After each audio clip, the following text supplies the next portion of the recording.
Fox Sports. We are Fox. We are Ohio. Opening day was all about the starting pitchers, and unfortunately for the Tribe, it went in favor of Dallas Keuchel and the Astros. Newly signed Corey Kluber was brilliant as usual, and now Carlos Carrasco takes the mound one day after inking a new long-term deal with the Tribe. The Indians look for win number 1 next on Sports Time Ohio.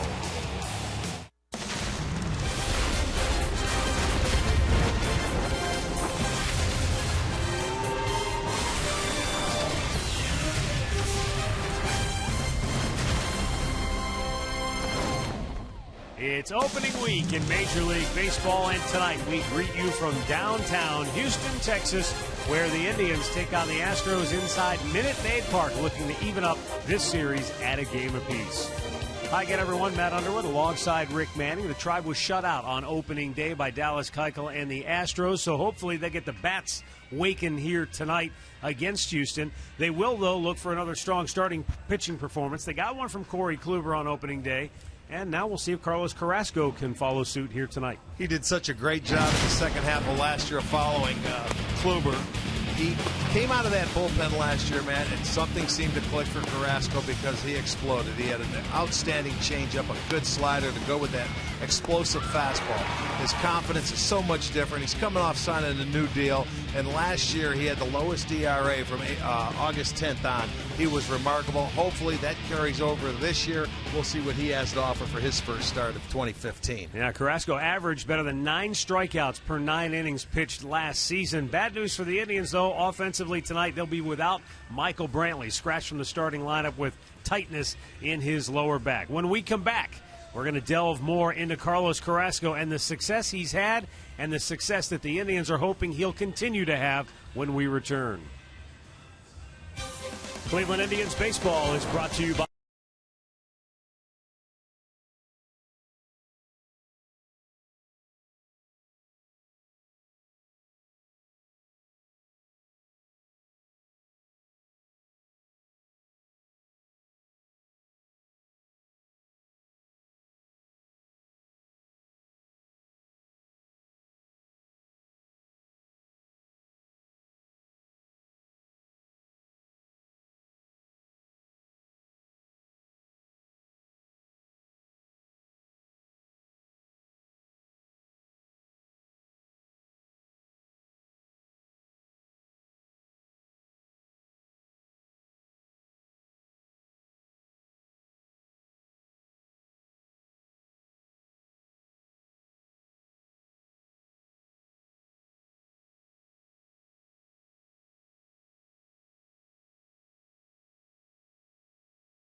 like it will be another beautiful evening here in downtown Houston for tonight's ball game.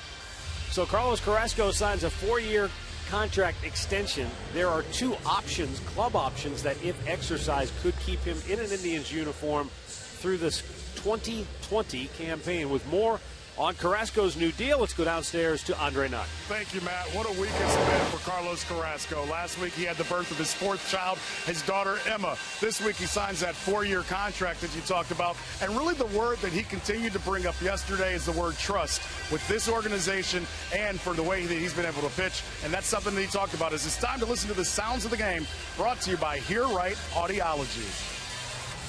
They always trust me. The first day that I got here in 2009, and they give me a lot of opportunities. So now the job that I did last year, so they told me that they want to put something together, and that's what they did. So I love this organization and just want to stay here. I remember when I pitched in New York, after the game he talked to me, he said, "Hey, great job." So I think you did a great job. This is the first game, so you had a little bit more, so you kind of show everybody you can do this. He always trusts me. Well, you know, you talk about confidence, and we talk about it a lot in this game, and Carlos Carrasco has the confidence in the organization has confidence in him, so it bodes well for both. No question about that, as Carlos Carrasco will take the hill for the Tribe tonight as they try to even their season record at 1-1. We're back with the first pitch coming up next.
All right, getting ready now for tonight's first pitch. Let's get to the injury report brought to you by the injury lawyers at Elk & Elk.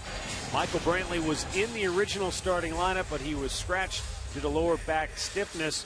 The only concern really that there would be is that this bothered him in spring training for a period of time. Missed a couple of games because you just hope this isn't something that's going to be a recurring problem. Yeah, you certainly hope not. But, you know, with coming off an off day, we'll see what happens. He played in well over 150 games last year. He was there almost every day last season, and he's an integral part of this ball club. Scott Feldman on the hill for Houston. The Indians starting lineup brought to you by Progressive. As we take a look now, it's Michael Bourne, Jose Ramirez, and Jason Kipnis. That's the new look at the top of the order. Santana, Moss, Gomes in the middle. Murphy, Chisenhall, and Mike Aviles is batting ninth. The Northern Ohio Honda dealer starting pitcher for the Astros tonight will be Scott Feldman. He was 8-12 last year, and he had a 3.74 ERA. He is 32 years old, second longest serviced Astro on the team, right behind Chad Qualls. He has appeared in 12 games against the Indians, so we'll see what he's got for him tonight.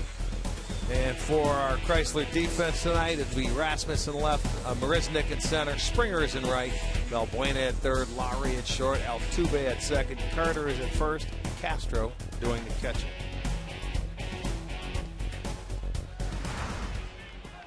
Michael Bourne stands in. Scott Feldman delivers. And we're underway as he misses outside for ball one. Bourne 0 for 4 in the series opener.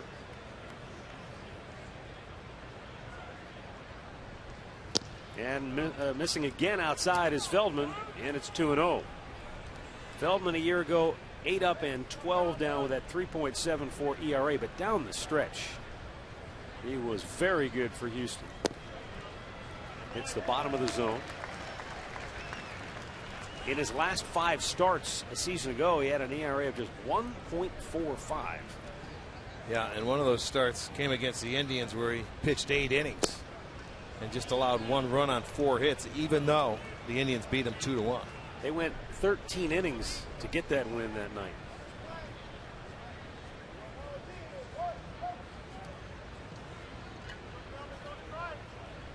Now the 3-1 to Bourne. Right at the bottom of the strike zone, top of the kneecaps, and the count is full. Second on the team last year as far as innings pitched, 180 in a third innings, 185 hits allowed. Payoff pitch. Bourne socks it to center field, but Jake Marisnik is able to run it down one away. Angel Hernandez will call the balls and strikes tonight. Scott Berry is at first, Chris Conroy at second, and the crew chief Ted Barrett down at third.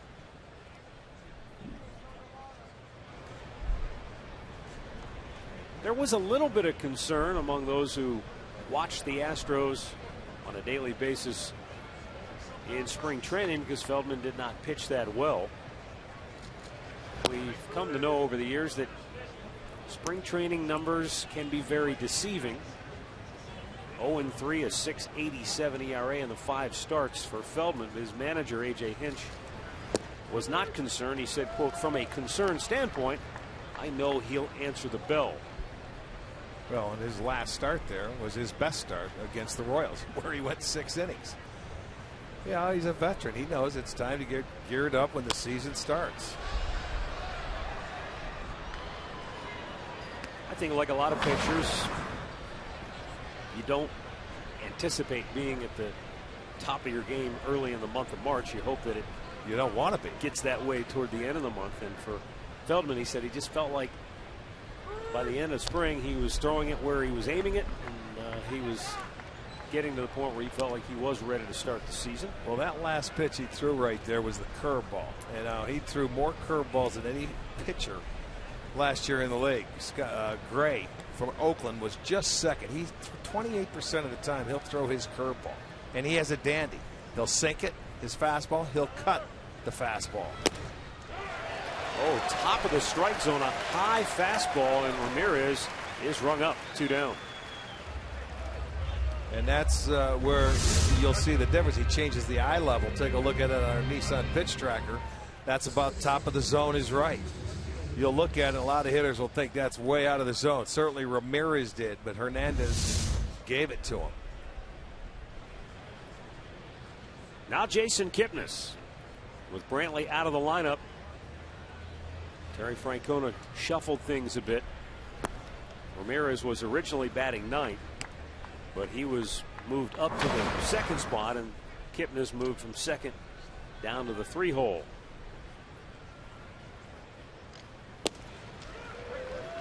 Feldman finds the inside corner to even the count of 1-1. Kipnis 0 for 4 in the opener on Monday. The 1-1 is popped out of play to the left. Now it's Keiko, who started for Houston on Monday was exceptional. Yes, he was. You know, did you realize in the first 2 days of baseball, or opening day baseball, there were 6 shutouts. Indians happened to be one of those teams that were shut out, but there was a lot of them. Yeah, on most nights, you'd have taken Corey Kluber's performance and said, well, he pitched a great ball game. And it's not that he pitched poorly. He gave up 2 runs. His team just didn't score any for him. Kipnis pops one foul out of play again to the left side.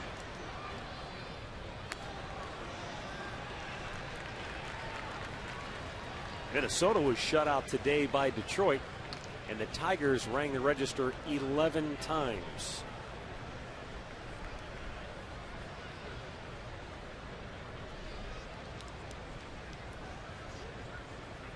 Feldman's 2-2 to Kipnis. Up the middle, will it get through? It's off the glove of the third baseman Valbuena, who was playing up the middle with the shift on. And Jason Kipnis has his first hit of the year, a 2-out single for the Tribe here in the first. Yeah, they had the shift, and Kipnis was able to still find the hole. Going right back, it almost looks like it's just to the shortstop side of second base, but that's Valbuena making the dive. So it goes off his glove. Kipnis will get the hit. A 2-out single now. And it keeps the inning alive for Carlos Santana.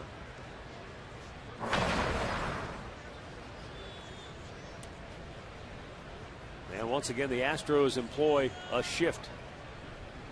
Almost the same defensive alignment they had for Kipnis. As Santana takes aim, he was 1 for 3 on Monday. And he takes a called strike.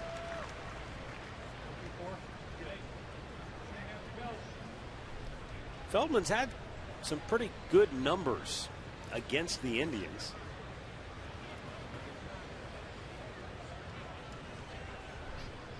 In his last 4 starts against the Tribe, 3 times he's pitched at least 6 innings and allowed 1 or no runs. Yeah.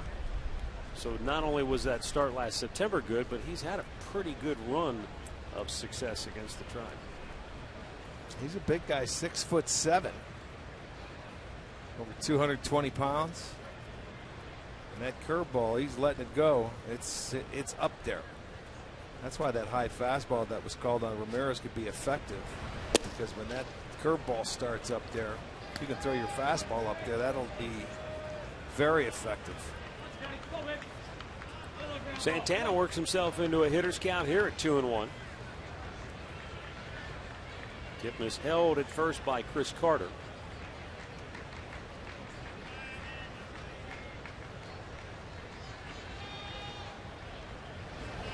And that's fouled back to even it up.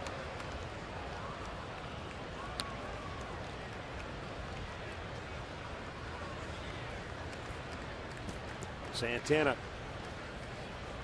collecting one of only 3 hits for Cleveland on opening day. Santana had a single down the left field line. He also walked in the ball game.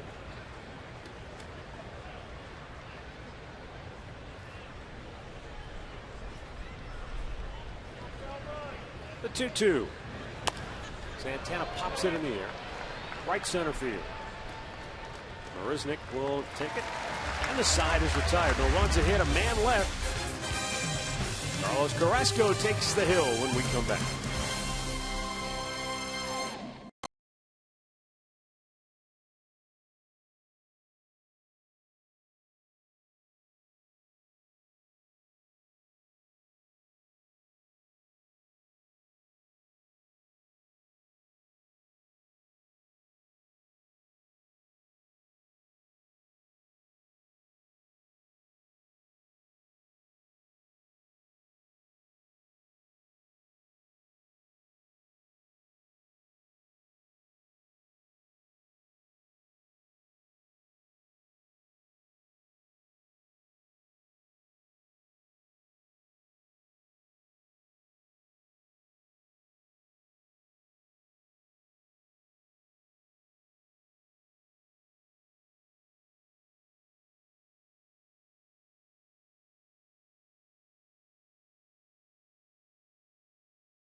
right, back here at Minute Maid Park. Let's take a look at the Astros starting lineup presented by Toyota.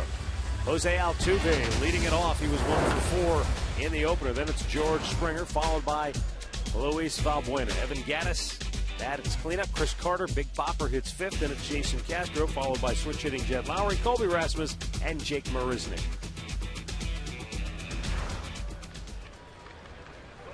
Altuve climbs in. He had the first hit in the ball game for Houston on Monday. Came with 2 outs in the 6th inning. Just punched a little bloop single that fell in center field. Otherwise, you wouldn't think much of it. But with his speed, he easily stole second base on the very first pitch. Despite a terrific job by Gomes, he got it, got rid of it as quickly as he could. But Altuve, with his speed, stole the bag. And then a 2-out single by George Springer plated the first run of the game, and it was all Houston needed. Here's a fly ball to deep center, but Bourne is back, and he'll make the grab. Take a look at the Northern Ohio Honda dealers. Pitcher is Carlos Carrasco for the Tribe tonight. Last year he did make 14 starts, an 8.7 2.55 ERA. He's pitched very well against Houston.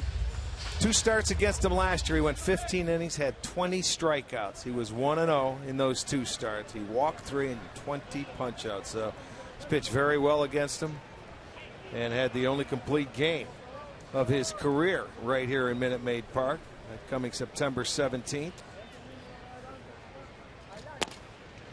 Yeah, George Springer looks at a 97-mile-an-hour fastball belt high. Springer 1 for 3 in the opener with that RBI single.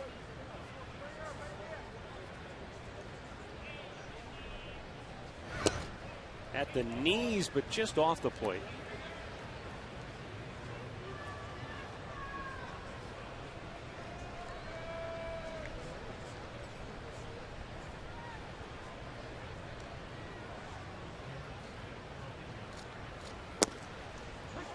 The thing you have to remember too with Carrasco, it's not like he had a few struggles and they moved him to the bullpen and then made this comeback.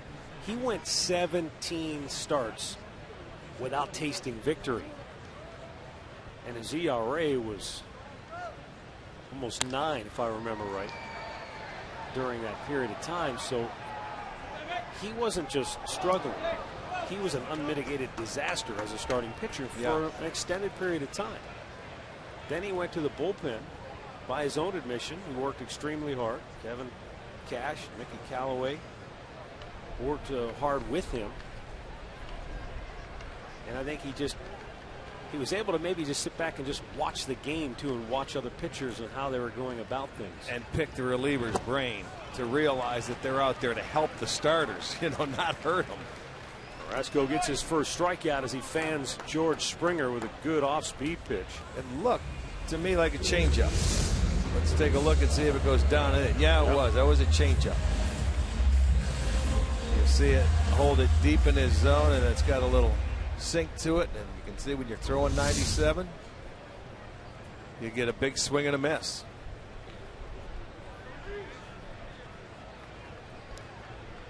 Two down for Luis Valbuena. And he fouls one straight back.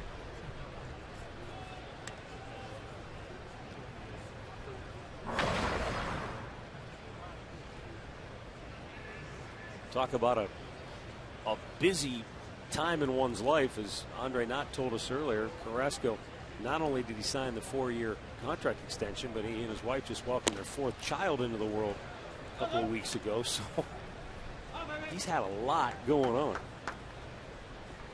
A lot of good. And it's all positive. Yeah, absolutely. a lot of good going on.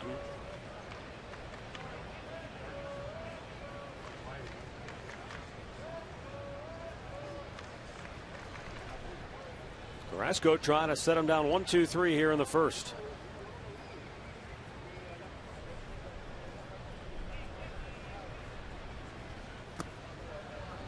There's the changeup and misses low and away.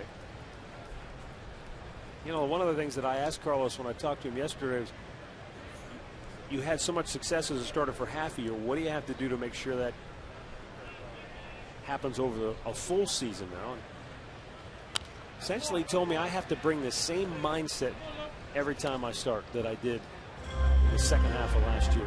And I think that might sound really simple, but I think that's the key. Is that simple for him? Well, the thing of it is, though, you're going to have to go out there at times when you're making 30 starts to 33 starts a year where you're not going to have the same kind of stuff every time out.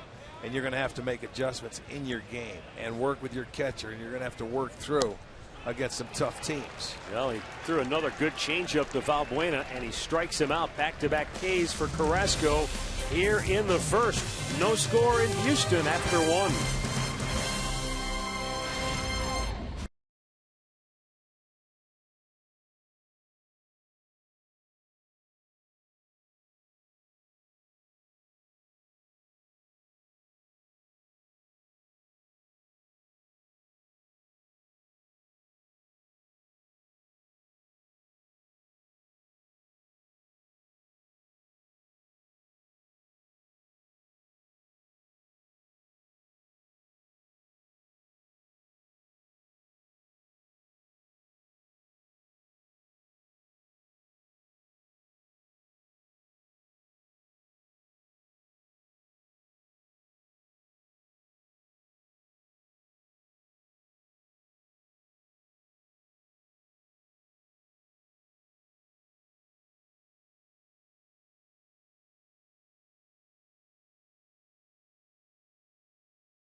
Rick, he's got the Astros shirt and the Indians hat, that last fan did.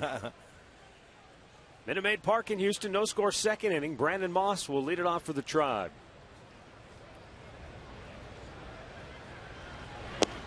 And Moss taking, it's in for a strike.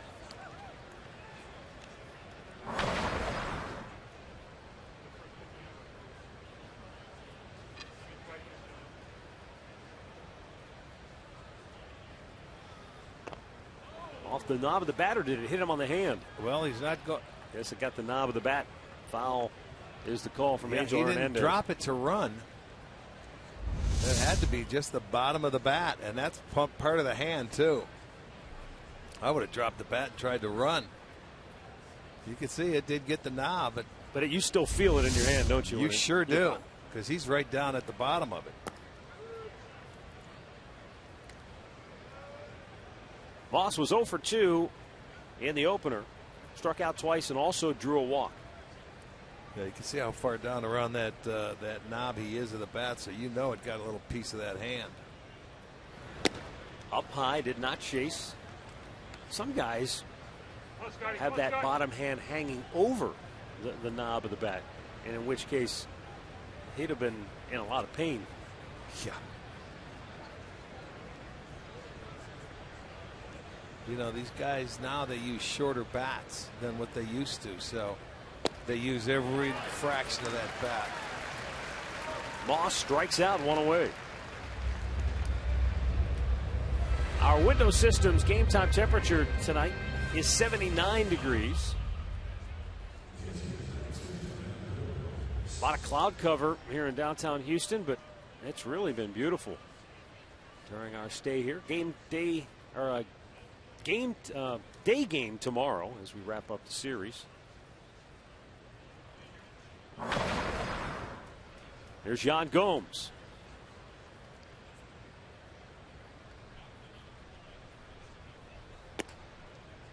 Gomes had a very key at bat in the opener on Monday. Hit a hard ball down the third baseline. Looked like it was going to be extra bases but Luis Valbuena made a diving stop in foul territory. Gomes got a base hit, but it probably, in any other case, if it gets by Valbuena, it's at least a double. And well, change the complex of the inning because Santana was on first base with a single. He would have at least been on third, and I would think that Gomes would have been on second. If not, it would have been at least first and third, if not second and third. 2-0 pitch, and Gomes a roller to short. Jed Lowry takes care of that. 2 down. Well, this was the play Monday. Yeah, that ball bounced up, and Valbuena was able to get it. Even though he did not get the out at first base, he saved at least one base. So it ended up being a very big play, and that was the 7th inning there for the Indians, and they couldn't score. And that was right after the Astros had scored the first run of the game. It was 1-0 at that point. It looked like the Tribe had a great chance to answer back, but to no avail. Well, here's David Murphy getting his first start on the year, and he's in the DH spot.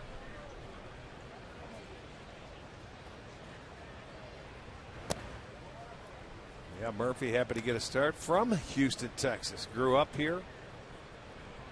He has family in the crowd tonight. His dad was here. So he's looking forward to a big night tonight in front of friends and family.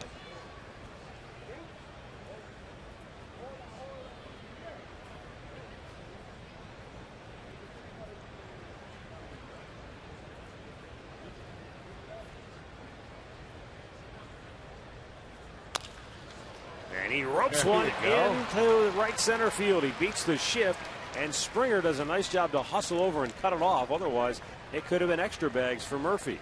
Second straight inning, the Indians have come up with a 2-out base hit. Murphy hit this ball right on the nose.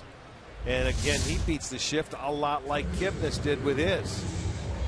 There you see Lowry at short. He had to go to his left. He couldn't get over to his glove hand side. He gets it into right center field. Best way to beat the shift is hit it hard somewhere. Hit it harder, yeah, where they can't get to it. Keys to the game brought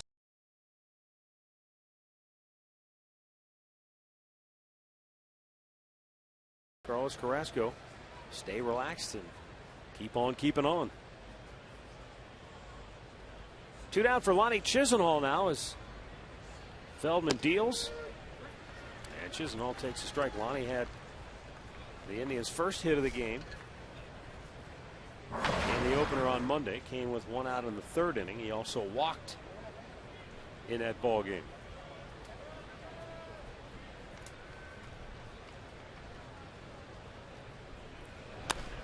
Down the left field line, but that's going to slice foul.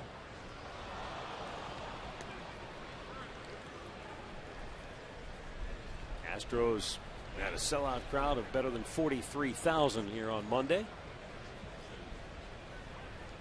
We're looking forward to a sellout welcoming for the Tribe in their home opener this Friday back at Progressive Field. Lonnie in the hole, 0-2.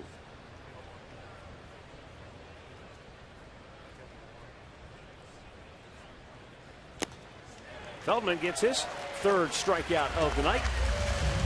No runs, a hit, no man left. Middle of the 2nd, no score.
defense tonight brought to you by Chrysler. It'll be Aviles in left, Warren in center, Moss is in right, Chisenhall at third, Ramirez at short, Kipnis is at second, Santana at first, Gomes is doing the catching.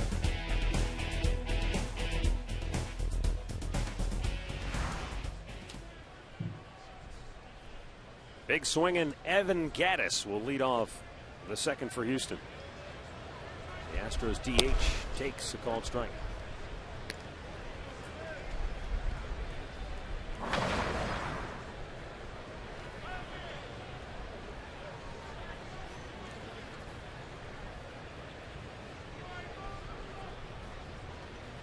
Swung out and missed.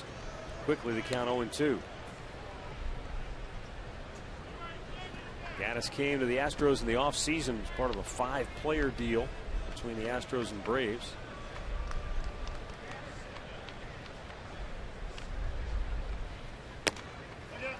Well, something extra on that fastball took off. Gattis able to watch it zip high. Yeah, one of the number of Braves that have been shipped out of there. Wait, John Hart's been active, hasn't he? He sure has. Off-speed pitch, yanked foul. I was just going to say, Rick, with a guy like Gattis, Carrasco, who throws that changeup,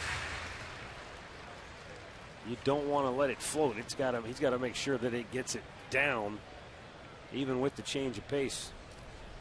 Yeah, well, that changeup, yeah, down, and that slider going down and away is a good pitch. There it was, but Gattis able to lay off.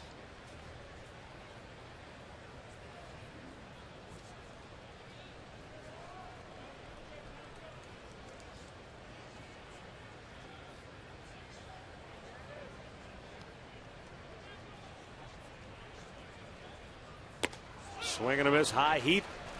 97 miles an hour, and that's 3 consecutive Astros that have struck out swinging. Let's go back downstairs to Andre. You know, Matt, you're talking about the off-speed pitches for Carlos Carrasco tonight, and talking to Mickey Callaway, he said, look, the off-speed stuff will be important. It's trying to get some of these free-swinging Astro players out, but he's got to establish that fastball. You saw that routine right there with Gattis. He was trying to go away with that slider and changeup, trying to find out the right off-speed pitch to get these guys out with, because we know they're going to be swinging at that fastball tonight. Well, they're going to have to swing at it, but it's always established. You establish number one first, and everything works off of that, especially when you're throwing 97. Chris Carter bounces one to third. Lonnie Chisenhall rifles it over to first base. 2 away.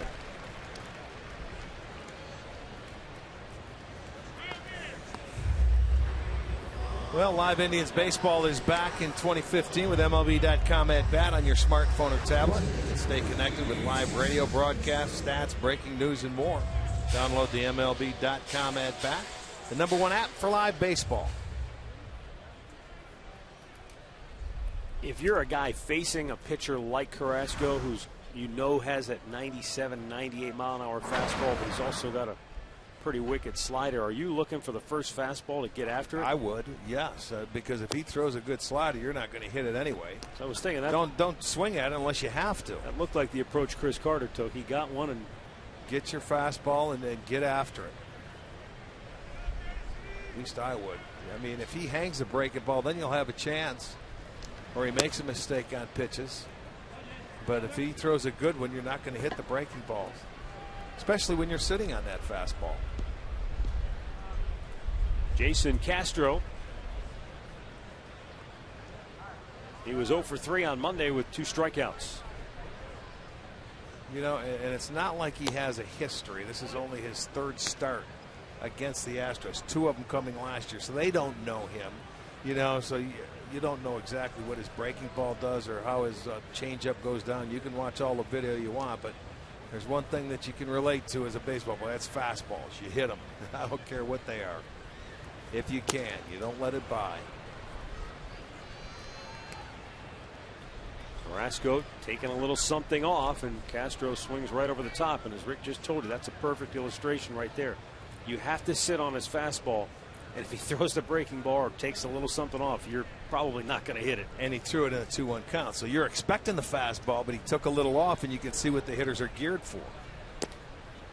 There's the fastball running away. 2-2, or rather 3-2 now.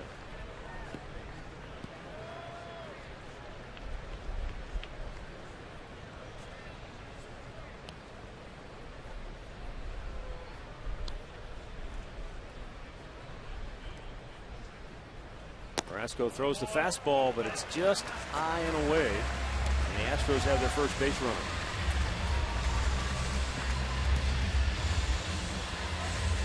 Now, so often we see starting pitchers get into a groove out of the windup, and then the first time they go into the stretch, they might have some struggles. For Carrasco, that's out of the equation, because once he went to the bullpen last year, he pretty much put the windup on the shelf.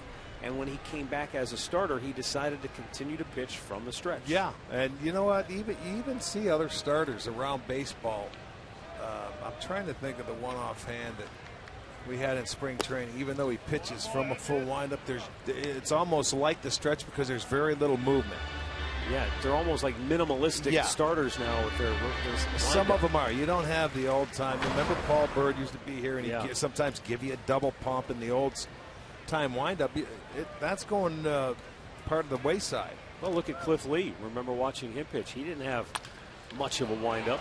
It's a bouncer up the middle. Great stop by Ramirez, and Santana stretches, but no, he comes off the base as first base umpire Scott Berry. Well, Ramirez did all he could to try and end the inning there. Well, they're going to try and get a good look at it. Terry wants to look and see if his foot did come off the base before he makes a challenge. So I'm sure they're looking at the replay. Ramirez got to it. The throw. Let's see Santana. Yeah, his legs aren't that long. He is off the base, so they're not going to challenge it. There you'll see as he has to turn all in one motion, and you can see he is certainly off the bag, and it was a good call. That'll go as an infield single. So a pair of two-out base runners for Houston here in the second. And it brings up Colby Rasmus.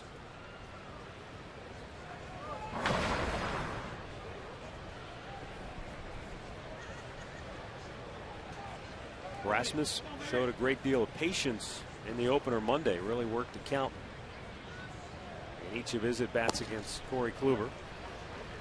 He was 1 for 2 with a walk. Takes a called strike.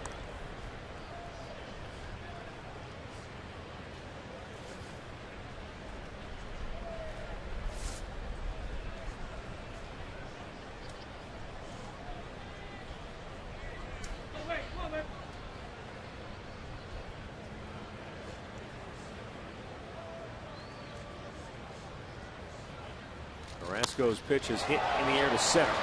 Back goes Bourne.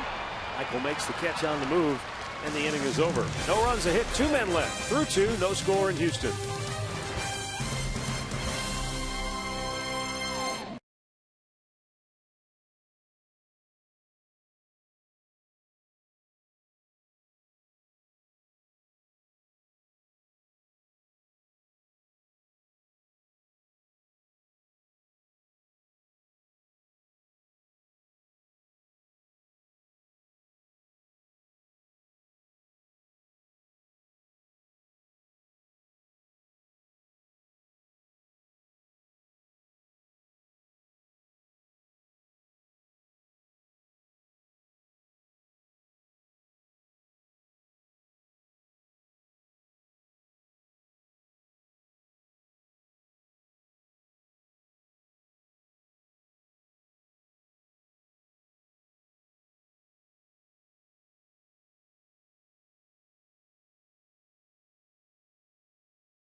match all season long to honor the memory of the late Al Rosen, who passed away recently. Indians third baseman was a 4-time All-Star. Narrowly, and I mean just narrowly, missed winning a Triple Crown when he was the MVP in '53. And one of the nicest people in the game of baseball for many years, as not only a player, but what a tremendous executive he was as a front office man. Yeah, he was a general manager here in Houston, I think, for 5 years as well.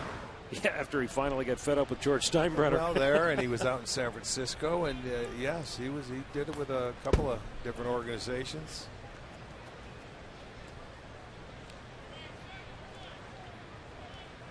Mike Aviles getting the start tonight, with Michael Brantley being scratched late today from the starting lineup.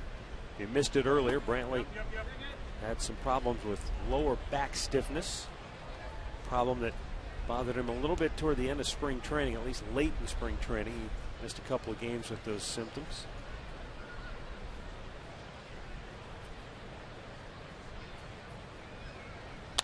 Aviles with a ground ball. And Altuve had him shaded up the middle. One away. Here's our AT&T U-verse rewind. On this date in 1974. Pitch by Downing, swinging. There's a drive into left center field. That ball is going to be out of here. It's gone. It's 7:15. There's a new home run champion of all time, and it's Henry Aaron.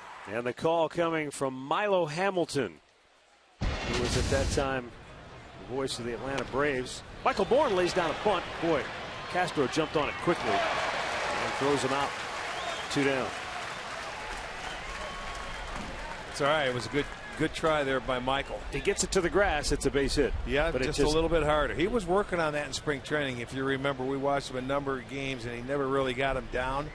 But I'll tell you what, that could be a weapon in his arsenal this year if the legs stay healthy. Well, I mean, that's something you just don't walk out and do. You have to practice and work at it to be good, and you have to do it in the games. You get a couple of hits, and it certainly helps. Jose Ramirez out on strikes his first time up. But Milo Hamilton, who made that call on Hank Aaron's famous home run, the longtime voice of the Astros here in Houston, and Milo's still here at the ballpark. He was here on opening day. He was here earlier. I'm not sure if he snuck around. He's for what, the game. 88 years old? Yeah. The Hall of Famer. Milo is, yeah, he was around. He's going to be around today on the anniversary of that call. Yeah.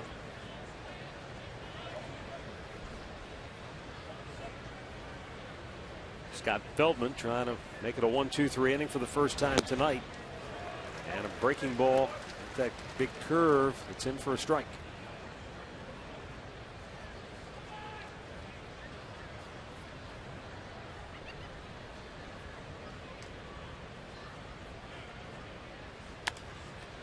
Out of play.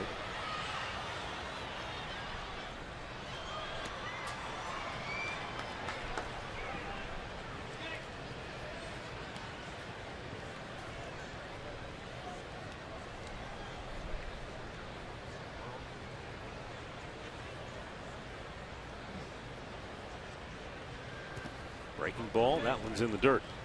You know, Ramirez last year, he did a pretty good job when you consider that over the last several weeks from August 9th to the end of the year, he hit almost 300. He's got outstanding range and good hands, good throwing arm defensively. No, he did a little bit of everything in that number 2 hole. He actually surprised a lot of people because he had, 13 sacrifice bunts. He moved runners over early in the games and certainly late if needed. And he was a spark plug. You know, he brought energy to the top part of that lineup last year with the speed and with making things happen. In the air, center fielder Jake Marisnick will make the catch. The Indians are retired in order for the first time tonight. Middle of the third, still no score in Houston.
You enjoy a cold one to look forward to Miller time later in the game, brought to you by Miller Lite. No score. Bottom of the third here in Minute Maid Park. Jake Marisnick going to lead it off for the Astros.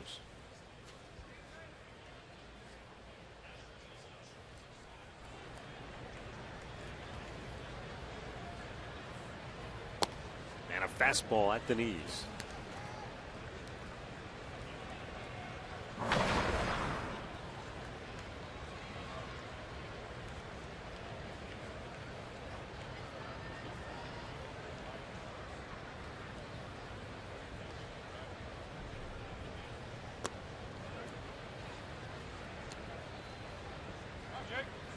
One ball, one strike. Marisnick 0 for 2. Picked up an RBI, a big one. It was an insurance run with a sac fly in the opener on Monday.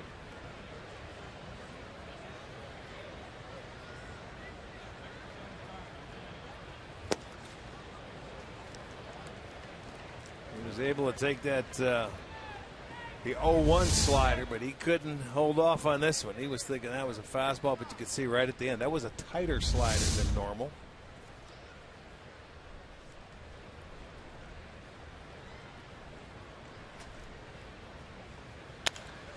Hit right at the first baseman, Carlos Santana, who will take it himself.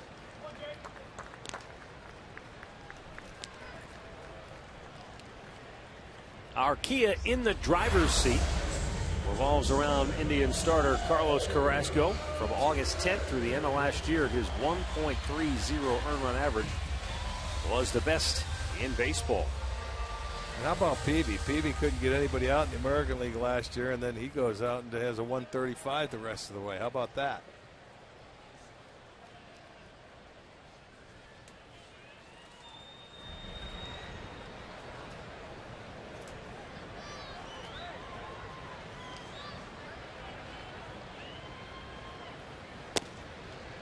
In there for a strike to Jose Altuve, who flying to center his first time up tonight.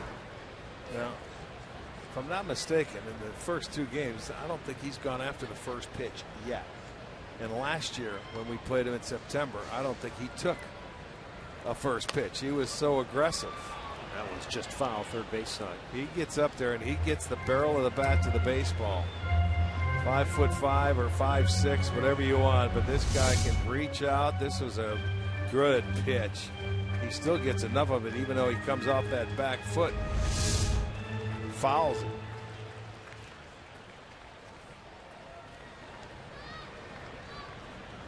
Altuve racked up 225 hits last year to lead Major League Baseball. The last right-handed hitter to post that many hits was your guy Paul Molitor. Paul Molitor, yeah. What did he have, 236?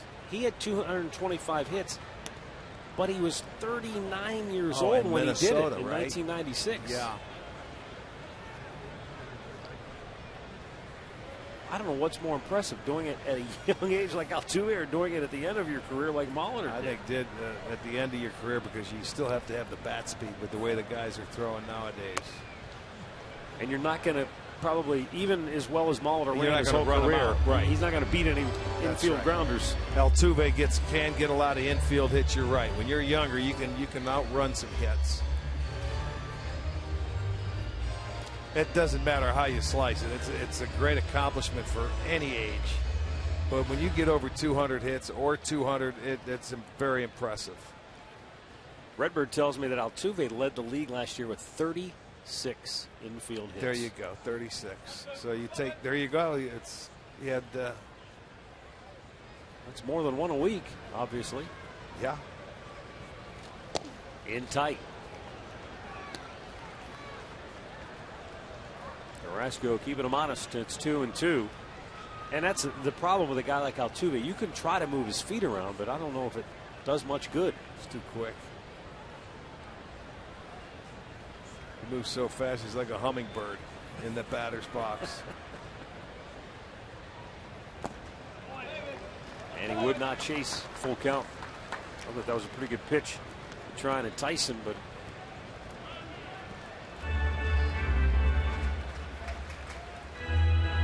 you don't pick up that many hits without being a very tough out.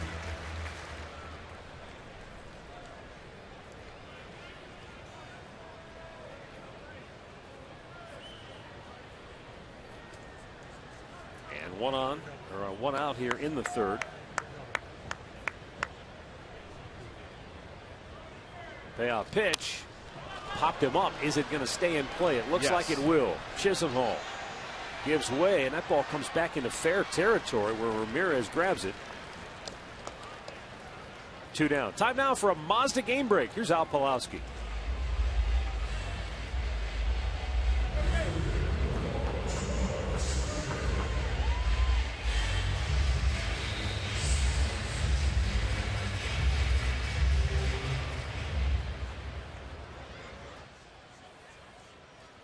All right, thanks, Al. No score with 2 down as George Springer stands in. Struck out his only time up. That fastball boring inside, just off the plate.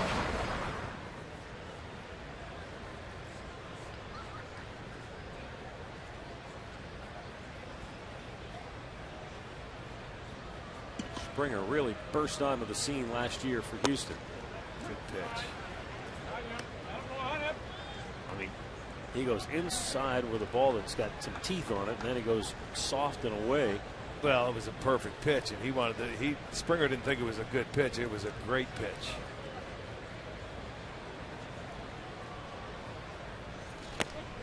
Goes back in hard again, but off the plate, and it's 2-1.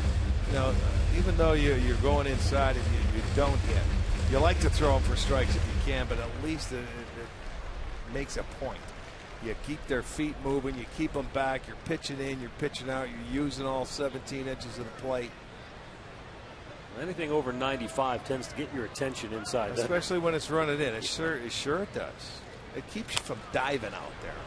You know, when you see or you make a good pitch or you have a fastball away and that hitter just dives out and hits it into right center field, that's what it keeps them from doing. They want to pick it up first if you throw inside a couple of times before they dive.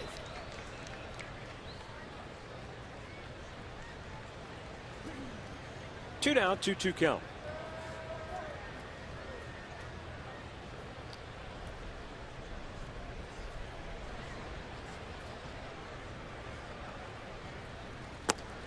Oh, man. He almost went. He's able to hold up. Hey, get your mistake right here. Let's go. He checked it. It was a good pitch. 2-2 pitch. He just didn't go. It was low. You can see where it went by his front knee. It was below the kneecap.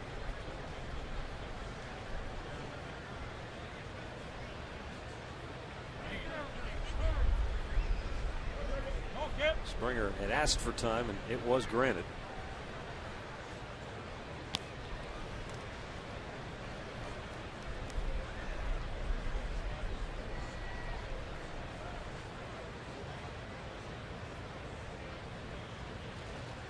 Swing and a miss. He couldn't hold up that time. 4 strikeouts for Carlos Carrasco through the first 3 innings. And we are scoreless in Houston.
especially between innings.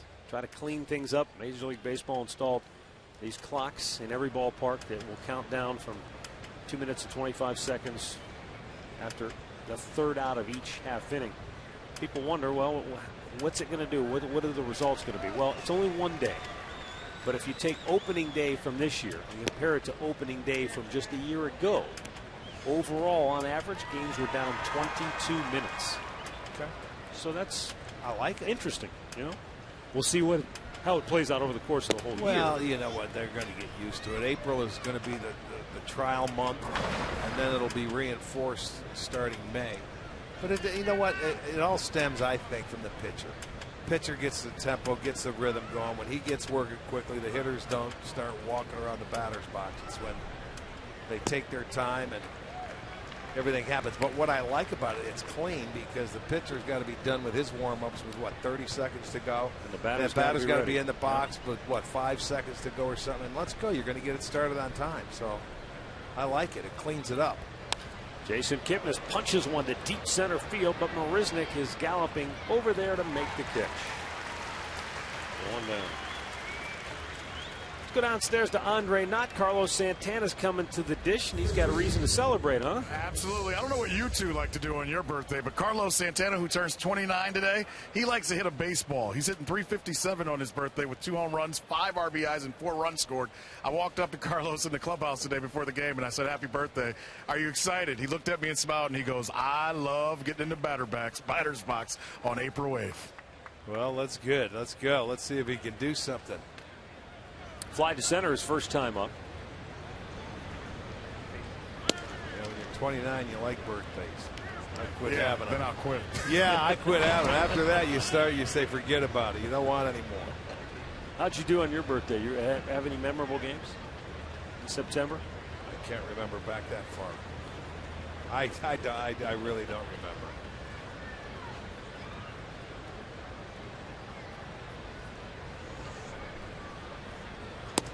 Inside, Santana pushed back off the plate by Feldman.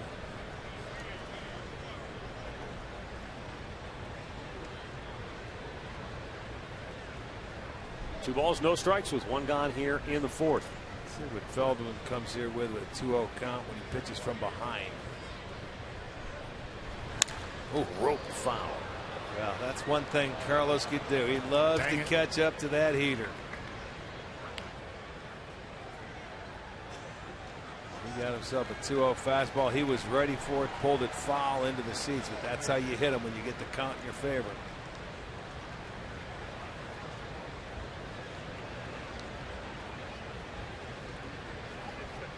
Now the 2-1. And Santana punches it foul over there toward the Astros dugout. We have the fastball. That one right there was the cut fastball. See if he comes back with a slow curveball now, because that's like his changeup.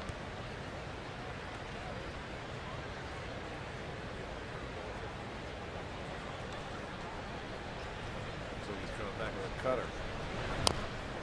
Again, Santana just getting a piece of that. Did come back with the curveball.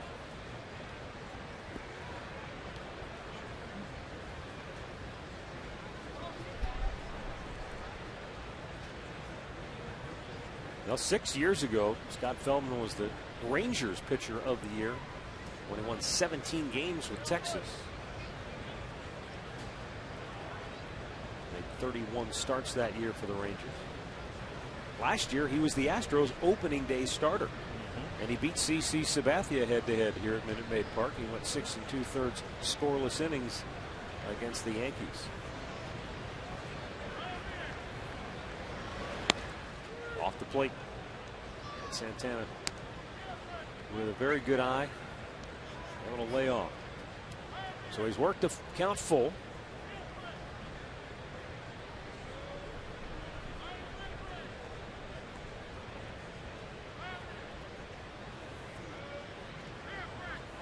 And the payoff pitch is fouled back.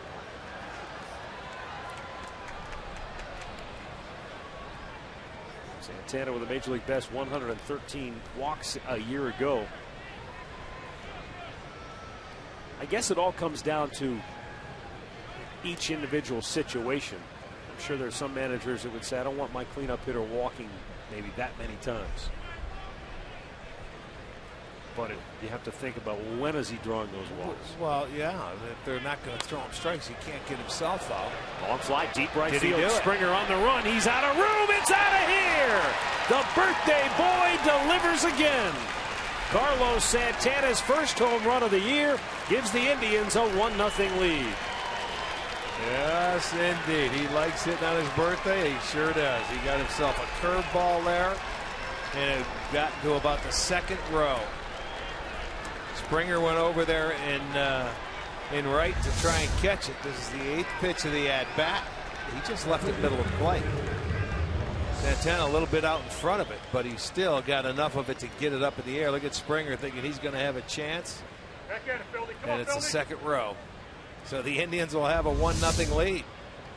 Happy birthday, Carlos. Third career home run for Santana on his birthday, and this is 5th game in the big leagues on his birthday. So number 29 for Santana. He celebrates with number 1 on the year. Brandon Moss is quickly in the hole, 0-2. First run for the Indians this year.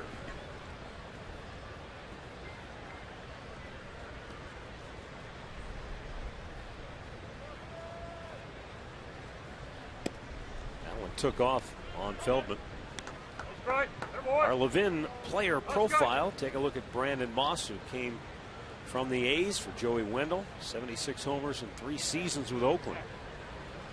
Made his big league debut back in 07 when Terry Francona was his manager in Boston. With the shift on, Jed Lowry throws out Moss, 2 down.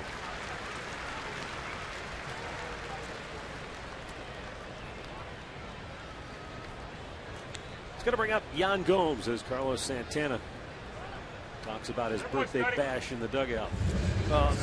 Moss rolled over on that curveball. It's hard to stay back on Feldman's curveball. That's what Santana hit, but Santana, his ball was middle of the plate and it was up a little bit. So even though he was a hair out in front, he was still able to get enough of it to elevate it and get it out here, get it out of the ballpark. Yan Gomes, a 1-hopper to short. Lowry from the outfield grass throws him out. The Indians collect their first run of the year on Carlos Santana's solo blast to right field. 1-0 Cleveland, middle of the 4th.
Well, as we go to the bottom of the 4th, the Indians with a 1-0 lead, and Carlos Carrasco tonight has featured a good fastball as we know he has. But Rick, the off-speed stuff's been pretty good. Change-ups, breaking balls. He's mixed everything up very well. A couple of good sliders, nice change-ups. He can ride that fastball by you.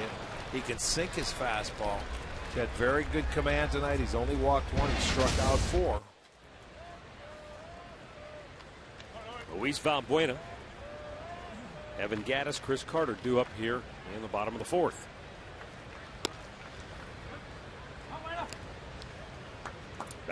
Valbuena struck out swinging his only time up.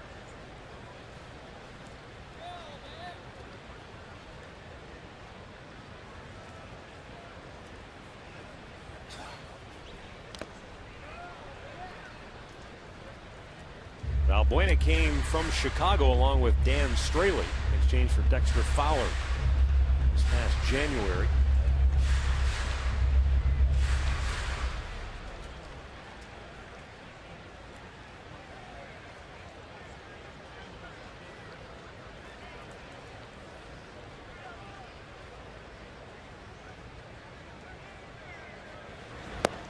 And he swings right over the top.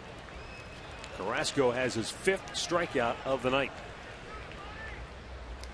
Let's take a listen to Carlos Carrasco as he describes each of his pitches for us in great detail. In my fastball, you're looking for more rotation on the ball. That's what I find this year. And my curveball, I'm just trying to throw it at 12 to 6, it's set at 3-9. And my slider, I just want something short, you know, from maybe 3 to 6, something short. But I think the more important is my changeup. I think it's coming from 12 to 6. You know, and you know, we talk about this before, Rick. Some pitchers, you might have 3 or 4 guys all throw a changeup, but each one of them might be just a little different how they grip it, how it comes out of their hand. His looked like a semi-split, didn't it? There. Yeah. You know, but his hands. Some guys have longer fingers than other guys. Their hands are bigger, so it's all a matter of grip. So anytime you get an off-speed pitch, it's a matter of feel. You know, the good 4-seam fastball, you can just let it go. But, you know, how you get it in there and grip it in that glove, that's why you'll see a lot of pitchers throughout the course of a game. They'll have a ball in their hand because they'll always be gripping the different ways they want to grip their pitches.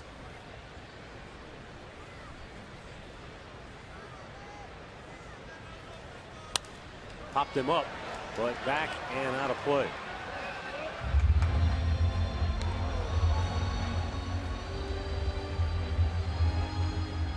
You know, and he was also talking about his breaking ball, Rick, and you know he's got that great slider, but you know, he wants a curveball to go straight down as opposed to how the slider goes more side to side. And he was using the clock hands as. But did you see it was like a 2-seamer? He throws that slider. He said he wants it tight.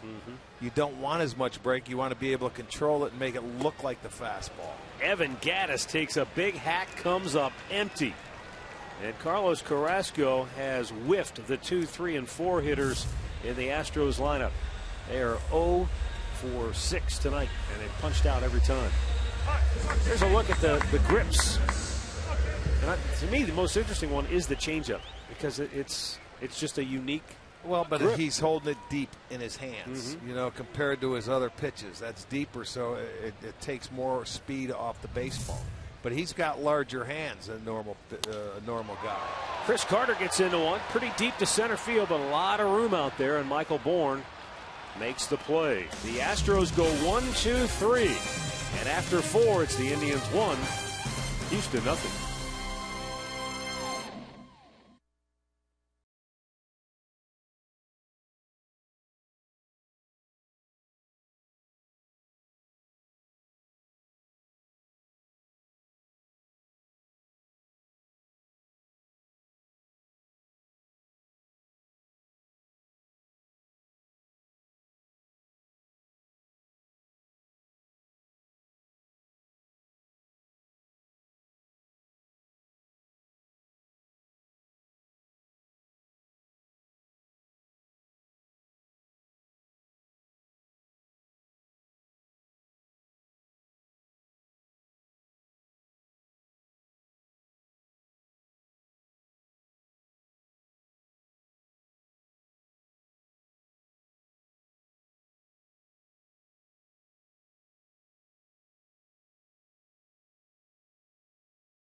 your Northern Ohio Honda dealers.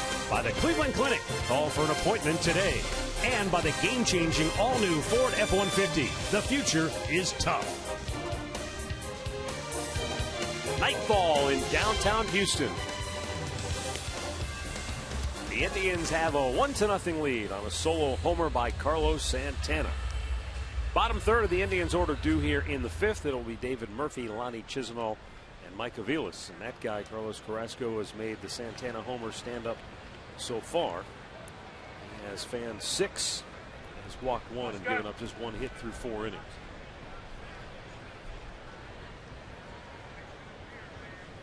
David Murphy singled his first time up. And he takes a called strike. Murphy grew up in nearby Spring, Texas. And he hits one high in the air to deep right field. Springer back onto the track and makes the catch a couple of strides in front of the wall. Well, grab some friends and catch a game at our new 2-story bar with a $13 district ticket. That is presented by Sports Time Ohio. And the new bar is the best place in town to grab a cold one. And with the district ticket, your first drink is on us. So go to Indians.com/district ticket for the details. Lonnie Chisenhall struck out his only time up in the 2nd. And Feldman elevates the fastball. It's 0-1. That's how we got him the first at bat. Chase the fastball upstairs. That's the one where you want to try. Lonnie's a good low ball hitter, but you want to try and make Feldman get it down, but he's got that curveball. That one there that he can start up in the zone, and the next thing you know, it's down around your shoe tops.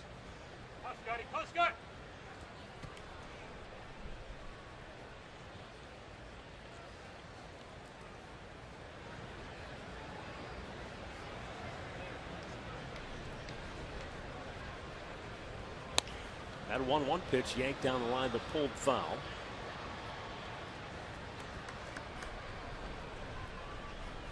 And a 1-ball, 2-strike count.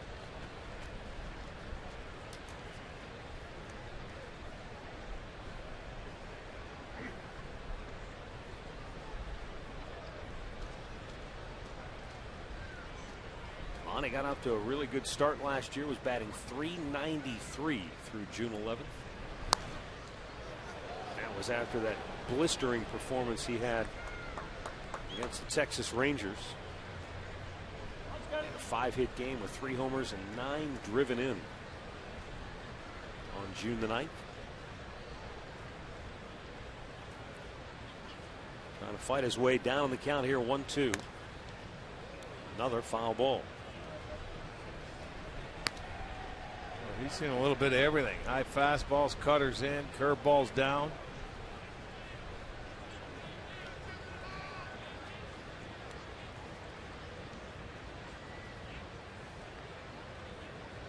And the 1-2. This time lays off the high cheddar. There you go. Yeah, that's the one you got to spin on.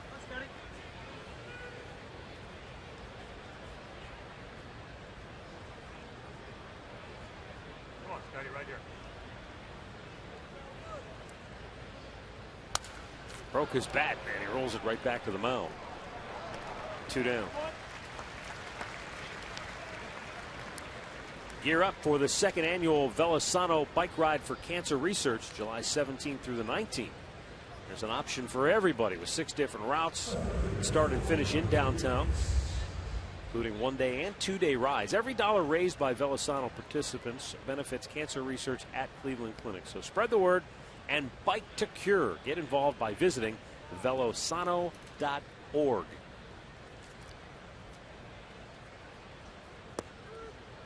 And that is in for a called strike to Mike Aviles.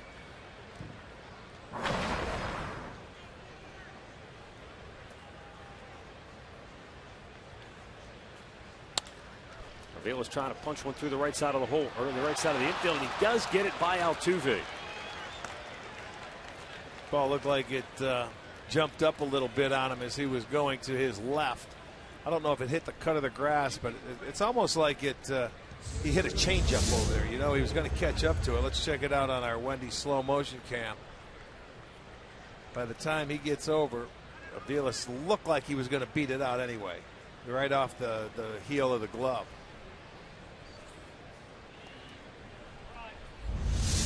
It's the Indians' third 2-out single of the night. Top of the order, Michael Bourn 0 for 2. And Feldman misses outside. Bourn flied to center in the first, tried to bunt his way aboard in the third. It was thrown out by the catcher, Jason Castro. Looking for his first hit of the year.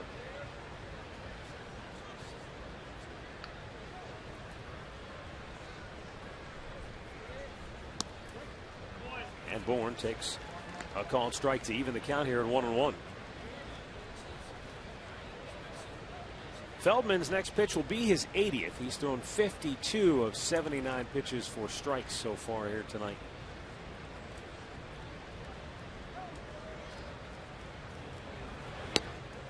And that curveball just missed outside.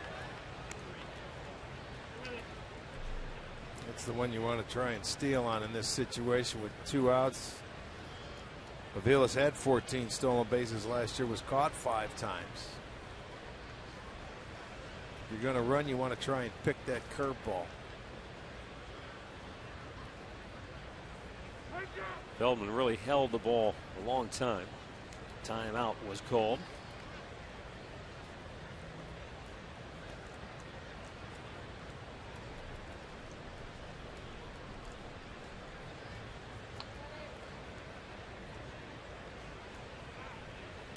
Fastball fouled right back to the screen. Sending out some birthday wishes tonight. Brody Laird. Hopefully he's still up tonight, celebrating his 6th birthday back home. I don't know, at 9:30. Wadsworth, Ohio. 6 years old. If you're up, Brody, happy birthday, big boy. Hopefully spring break. He's allowed to stay up a little later. Okay. Give him another piece of cake. He'll stay up for a couple of more hours. Top it off with some ice cream. Sounds good.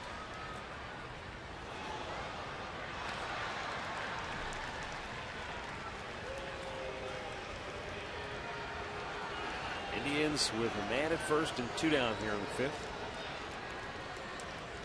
They lead it 1-0.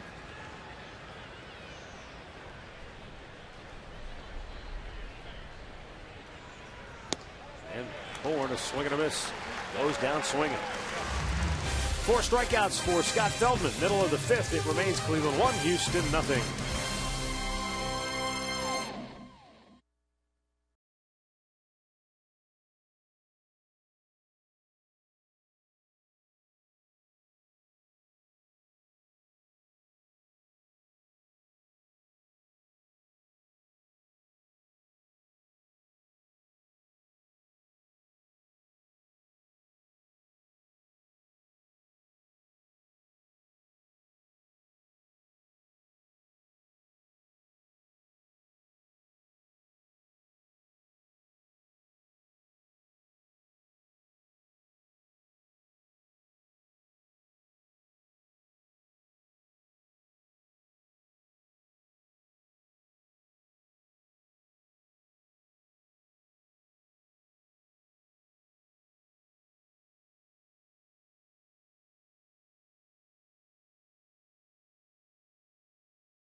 Six, 7, and 8 hitters due up for Houston.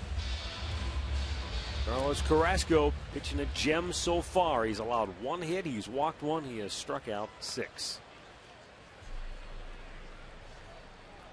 Jason Castro, Jed Lowry, Colby Rasmus, the scheduled hitters for Houston.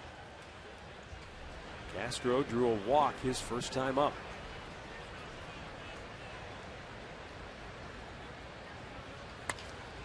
Right back through the wickets of Carrasco, and it hits the bag, and it's a tough luck single given up by Carrasco's. Castro is aboard to start the bottom of the 5th. Yeah, it went right between the legs, and I said, you know what, it's still going to be an out as it goes between the legs of Carrasco, and there's Ramirez sitting right there waiting for the ball, but it hits second base. You talk about having eyes. That had a lot of eyes right there. Goes off the base, gets the base knock. Second hit now for Houston.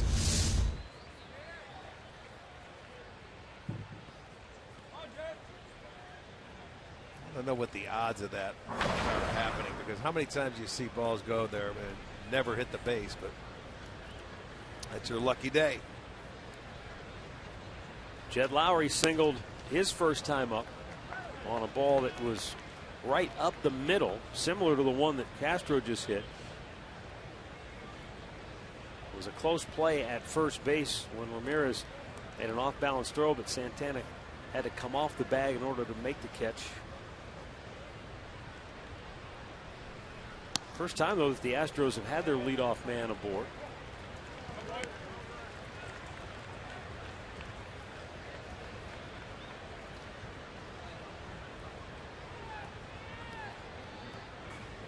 That's what you look for. Now you got the count in the hitter's favor. We'll see if they want to try and do something to make something happen. Carrasco's been that good tonight. Hit foul off the facing of the dugout, almost picked off Altuve. Altuve was standing on the top step, and he was still, and his head was still under the railing. He was still protected. Well, you talk about those quick feet. He's putting his helmet on now. He's not due up for about another 8 hitters. Look at the glove and the helmet. That's beautiful.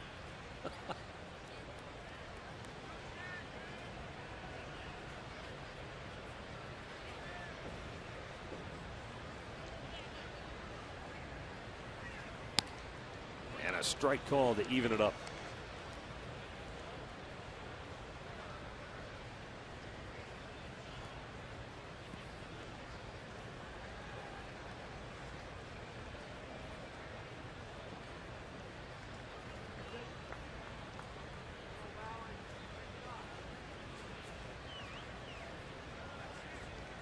Now the set on the 2-2. And that just missed a full count. Well, I would think you have to start your runner here. Even though Carrasco has 6 strikeouts, you have to feel Lowry's going to put this ball in play and maybe start your runner. I think Hinch will. If he feels that Lowry can do that. To this point, just 2 ground ball outs. Yeah. He has 6 punch outs, but you got to be aggressive. Middle part of the game. He doesn't send them. Lowry rolls it to Kipnis. Couldn't get it out of his glove, and when he finally did, they get the lead runner, but that's it. Not sure. The ball wasn't hit hard. No, it wasn't hit hard enough. Anyway. Jason had a tough time getting it out of his glove, so you just make sure you get the one. You're right. He rolled over on it. He just didn't have enough steam on it. And Jason trying to hurry to get the double play, but I really don't think you would have got the double play anyway. So just get that lead runner. I'm a little surprised he didn't start him. Yeah, I agree with you. You know, obviously the manager feels like he was a catcher. Look, I don't want to strike him out, throw him out double play, because that's the only time we've had the leadoff man aboard. But, you know, in the middle part of the game, it's a 1-0 ball game. You want to try and make something happen, I would think, because Carrasco's been that good. Now Colby Rasmus, who flied to center, his only time up, takes outside ball 1.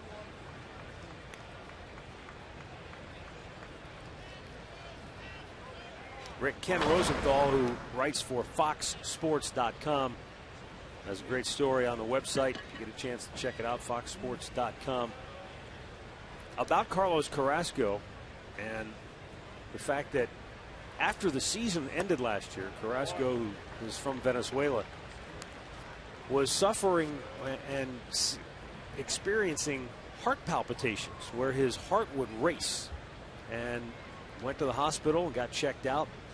Ended up having a procedure done, and then has been taking medication to try to keep that all in check. And then he was fine up until recently in spring training. Again, he was not taking the medication. Felt like he had everything under control and things were going well. Again, the heart rate began to race. Obviously, he got very concerned, but they were able to once again control it with medication. But this all ties into, again, from where we sit, it seems ludicrous that Carlos Carrasco would actually be criticized by some for accepting the contract that the Indians offered him, because some feel that it was perhaps below market value, or that he was giving up too much in terms of free agent years. And Ken Rosenthal did a very nice job of pointing out that, hey, you know what those people don't know is that Carlos has 4 young children. Yeah. And when you've gone through what he's gone through, and somebody offers you a contract like that, you're not thinking about what's in the best interests of the union necessarily, but what's in the best interest of my family. And it was well written. And if you get a chance, check it out. Well, I don't know. Anybody that thinks that they can sneeze at $20 million plus, go right ahead. And again, I mean, seriously, there are 2 option years on that contract, and if picked up and he pitches well, the contract could be worth as much as $40 million when it's all said and done.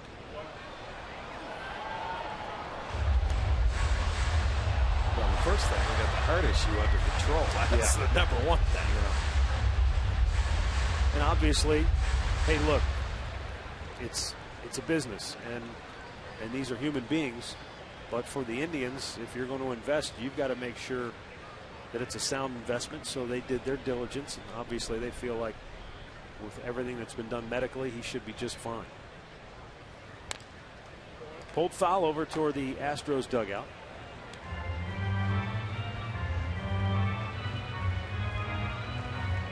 I just always think, Rick, it's easy for other people to say, you shouldn't take that deal. You should wait.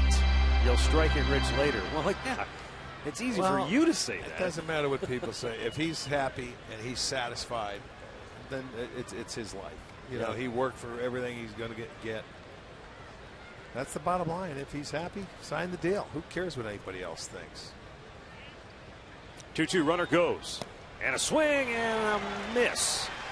Rasmus does indeed strike out. Yeah. 2 down. Gomes just couldn't hold on to it. Maybe it was a foul tip, but it was not. I think he saw the runner going and he wanted to gun him down, and he got a little too quick. Oh yeah, swing and a miss, and it went off the heel of the glove. Never went into the pocket. He wanted to get ready. Watch how quick the feet were to get set. He was cocked and loaded. Yep. Safety was off that gun, but you got to catch the ball first, so it'll be a stolen base. First for Lowry, second of the year for the Astros, and a runner in scoring position with 2 down now for Jake Marisnick.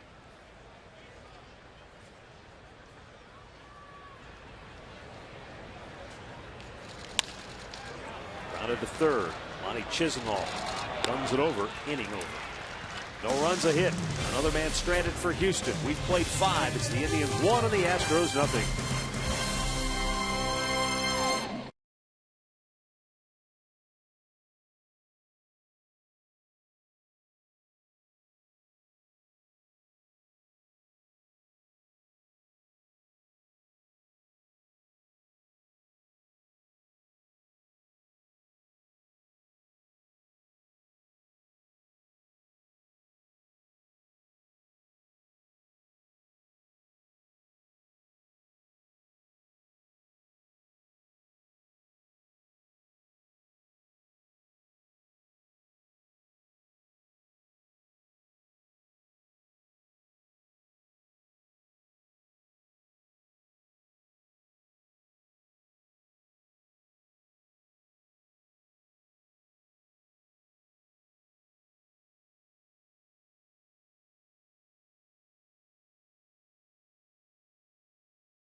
6th inning. And our in-game recap is brought to you by your local Toyota dealers. Carlos Santana has provided the only run of the game with his solo homer in the 4th. The 5th career home run he's hit on his birthday. And the 3rd career home run he's hit on his birthday. Carlos Carrasco has been dealing. He's fanned 7. He's walked 1 and given up 2 singles. That's been it. Jose Ramirez, Jason Kipnis, and Santana due here in the 6th. A little bit high. Scott Feldman is again. He's pitched well. He's given up 4 hits. We got ourselves a pitcher's duel like Game 1 with Keuchel and Kluber. We told you last year, Feldman pitched a great game against the Indians, allowing 1 run in 8 innings, and it was a 2-1 Indians win, but it took 13 innings to get.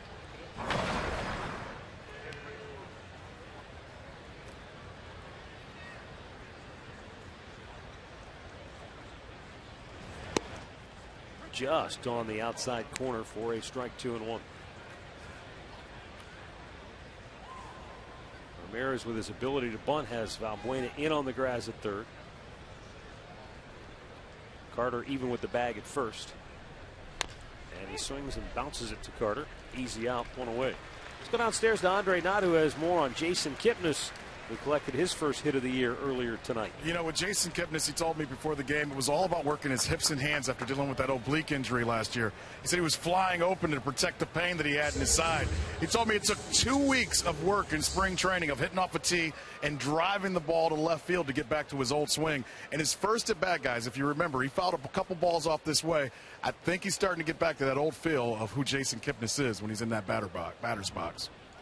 Well, you certainly hope so. They felt he was there in spring training, and then he missed some time because of back issues. You know, remember he missed 5 or 6 days because of his back, and Francona felt he was back, you know, to that swing he had 2 years ago. And it takes time. That's the one thing about hitting. When you work on something, it doesn't happen overnight. You have to continually work on it and get a feel, and then all of a sudden, as long as this season is, you hope it stays with you for most of it.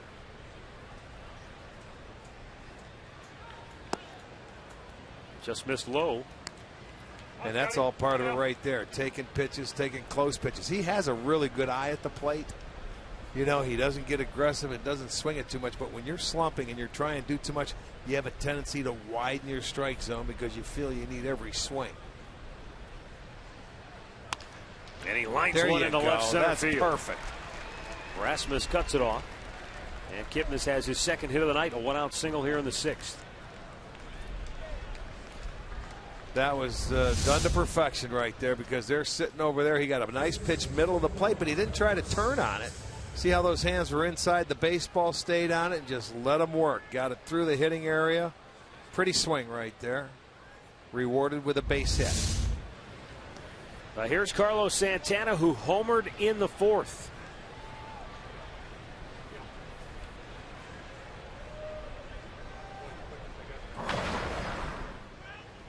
Third career homer on his birthday.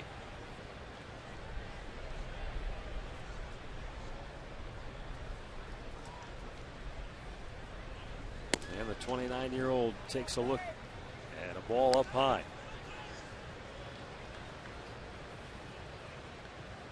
There's the official numbers for Santana on his birthday. And, you know, we talked about all the long-term contracts that the Indians have dealt out here of late. You know, Santana, he signed, if you include the club option, through 2017. So another guy who's been locked up. That was done a lot earlier. Yeah. Pops out to Valbuena, 2 down.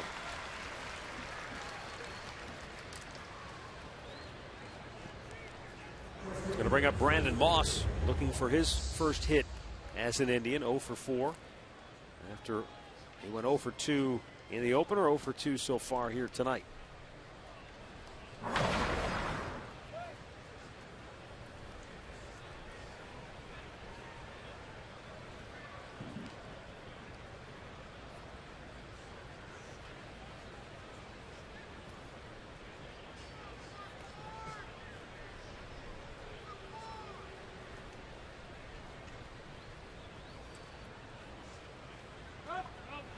Kipnis bluffed the move towards second, and Moss fouled it back.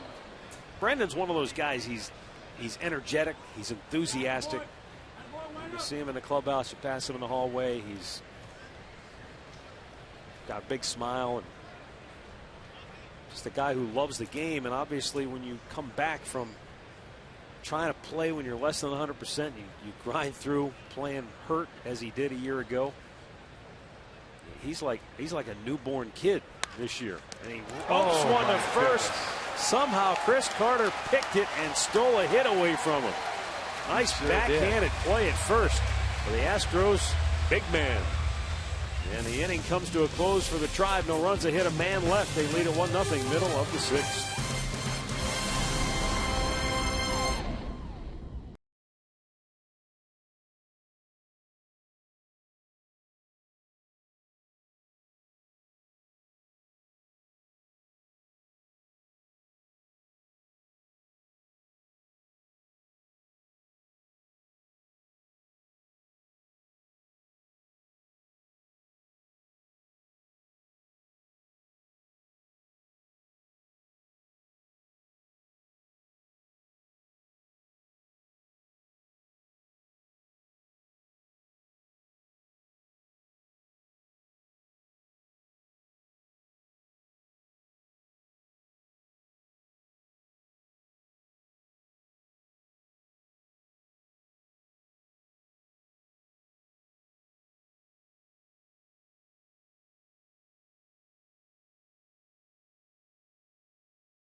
On Monday in the season opener, Corey Kluber, the Cy Young Award winner, picking up where he left off.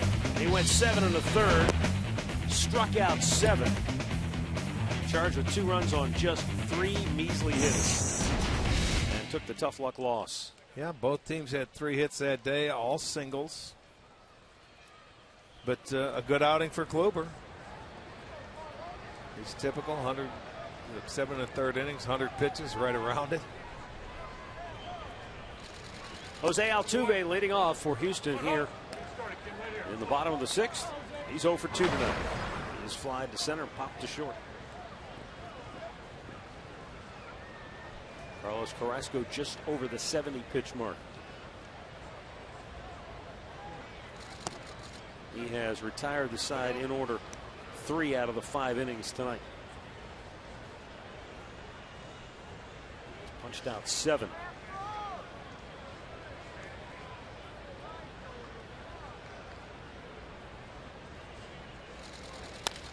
Weekly tap towards short.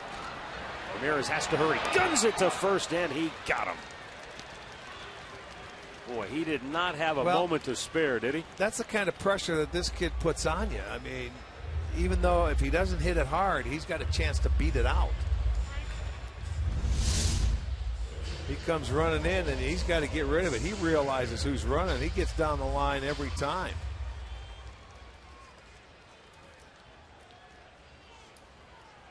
Yeah, great awareness by Ramirez. Especially a leadoff hitter. You don't want him getting on because you know he can steal second, and it sets up the inning. George Springer drives one left center field. That's in the alley. Bourne racing over, trying to cut it off. He will. And he'll hold Springer to a double. Otherwise, Springer's probably on third base. Looked like Carlos might have hung him a slider. I saw the hips clear for Springer, and he had a nice pitch to hit. There it was. Yeah, that's a little mistake there that stayed on the middle third of the plate. Gives him some swinging room, and he also speeds up his bat. But he put a good swing on it. Gets himself a double, a third hit for the Astros.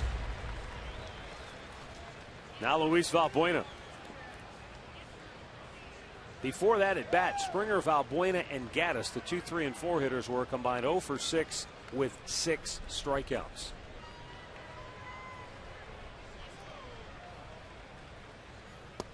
And Carrasco pours a fastball over the outside corner to get ahead. Where he's had success with Valbuena, Rick, it's get ahead away and then smother him inside, especially with the off-speed pitches. Just getting the swing over the top.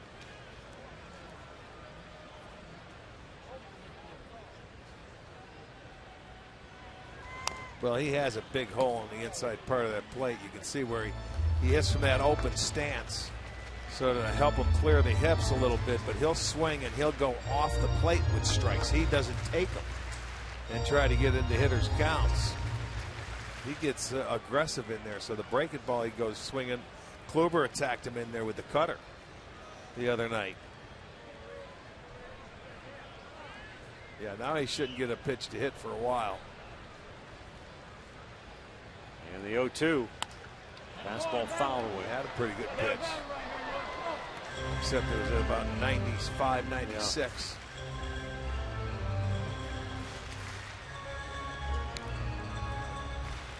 See the bullpen getting busy. Nick Hagedorn, left-hander, under the watchful eye of new bullpen coach Jason Beret.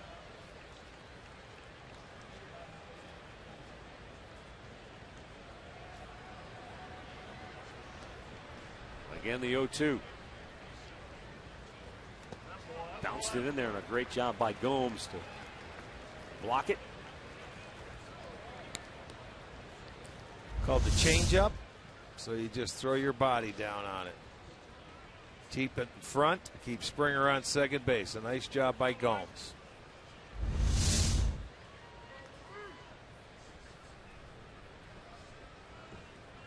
Tying run in scoring position for Houston here in the home half of the 6th.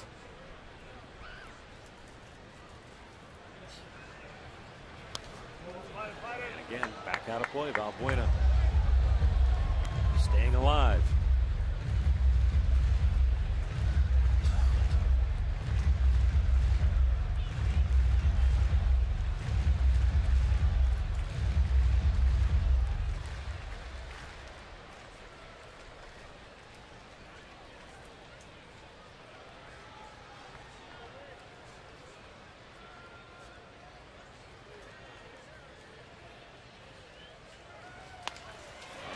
Down the left field line, slicing out of play.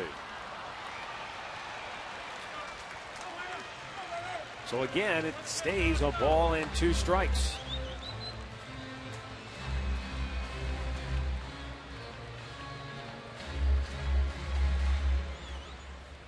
A.J. Hinch talks it over with Chris Carter as the Astros try to draw even here in the 6th. Good pitch. Carrasco took something off. Breaking ball in the dirt. And Valbuena has struck out for the 3rd time tonight.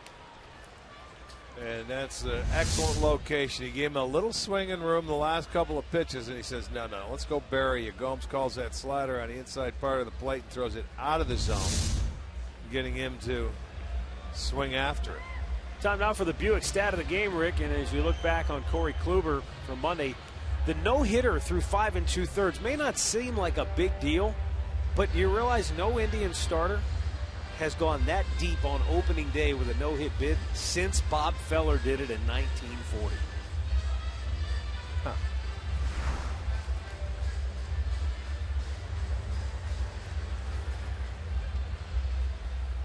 Well, Mickey Callaway went out for a visit. Talked to Carrasco. You got Evan Gaddis up with Chris Carter on deck. Gaddis has struck out twice tonight. Carter, the on-deck hitter, has seen 2 pitches in 2 at-bats.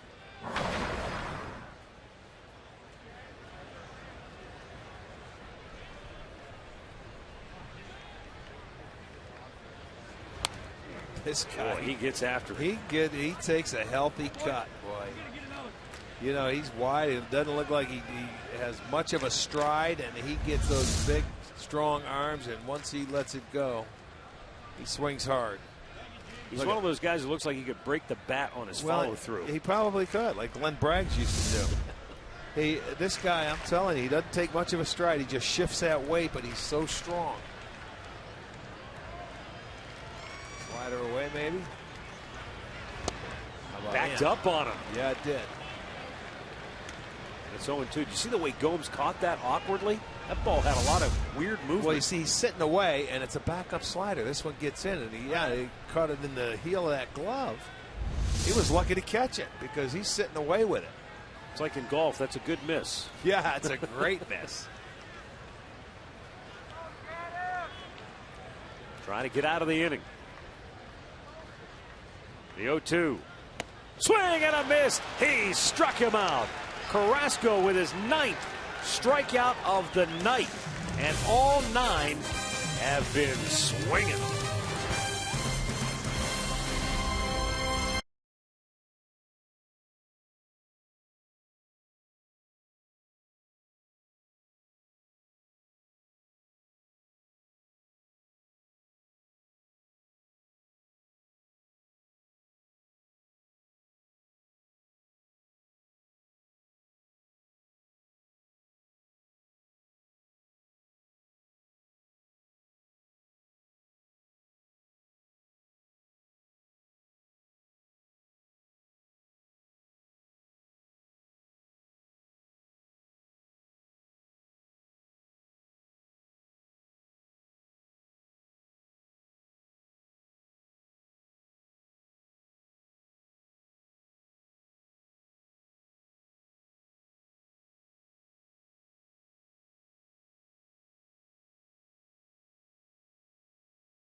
In freestanding locations and by AT&T Uverse has more channels on the go than cable.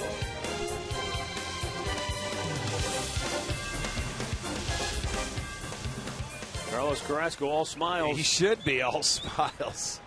That was a really good sequence there. He's talking. You can see Gomes talking about that backup slider. Yeah, the one that got away, it turned out to be an excellent pitch. Yeah. The guy meant to do that. Here is Yan Gomes leading off for the Tribe. And Feldman over the outside corner gets ahead with a strike. Gomes 0 for 2. He's grounded to short both times tonight.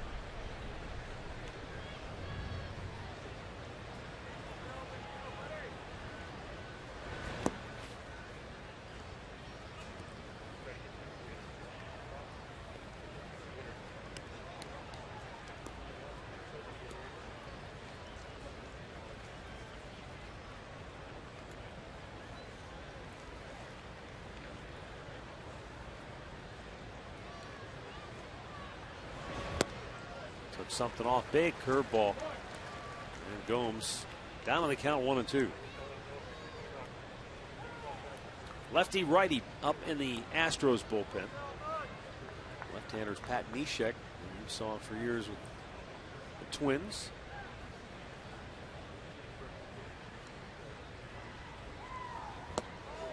Another curveball.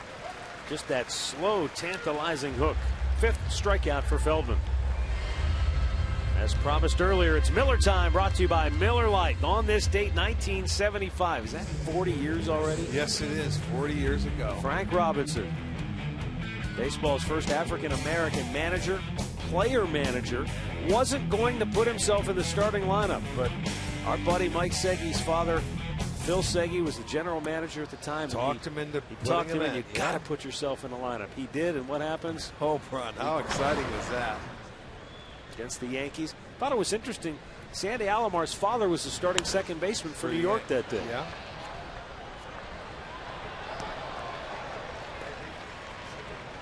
Well, you look at that footage and you look at the TV, and it looks like it's in the 50s. Compared to what it is nowadays, high def and all that stuff. You could see the traction Frank was getting trying to run out on that wet field. Almost slipped 3 times going to first base, and that was a home run trot.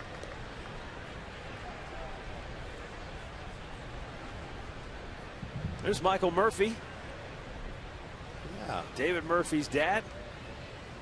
Taking in the ballgame, getting a chance to see his son play here at home. David said, I'm the only one that left. Everybody else still lives here. My parents, all his relatives. Yeah.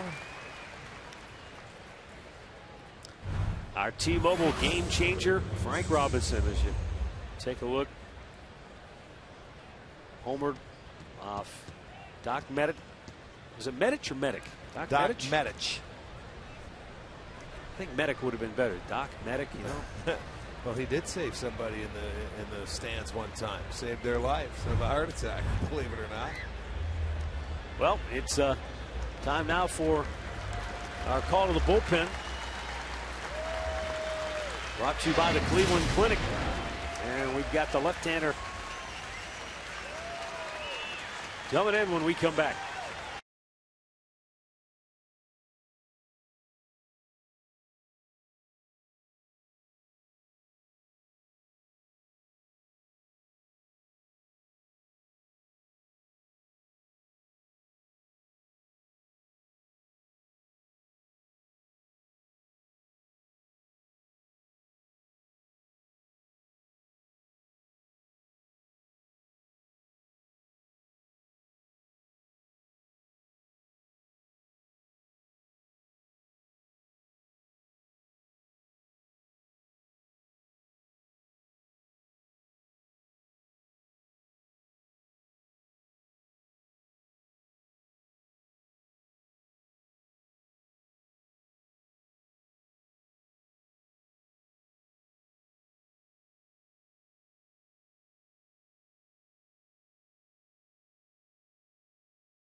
For dedicated Tribe fans between the ages of 6 and 14, the MVPs take part in exclusive events and receive cool gear to add to their collection.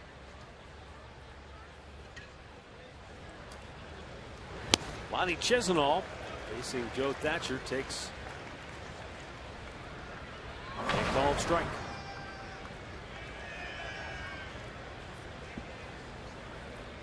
Last year ended the year with the Angels, spent some time in Arizona. In 53 games. He's 33 years old. Most of his work all in the National League when it comes to big league experience up until the end of last year.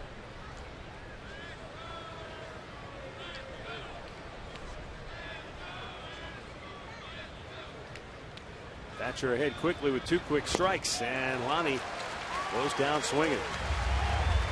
3 pitches, all Thatcher needed to end the inning. Stretch time now in Houston, with the Indians ahead 1-0. And a 7th inning stretch is brought to you by Spitzer Auto World.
Kids tickets start at just $10 for kids 12 and under with the purchase of an adult ticket.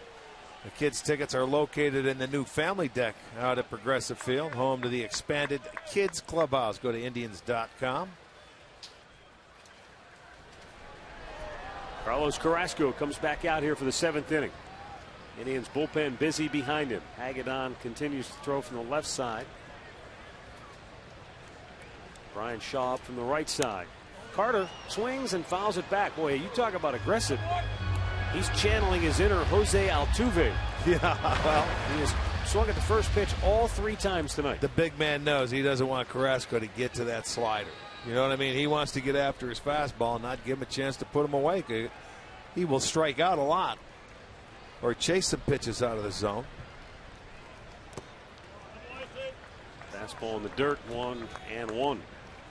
Carter grounded to third in the second, fly to center in the fourth. There you get a look at the Tribe bullpen.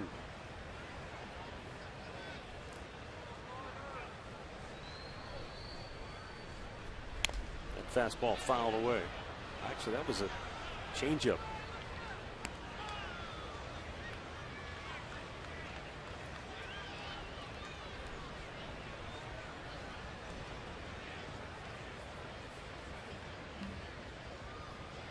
She got herself a souvenir, passed it on to the youngsters. There you go, to the Tribe fans. Swing and a miss. Yeah, she didn't want him to get to. Number 10 for Carrasco.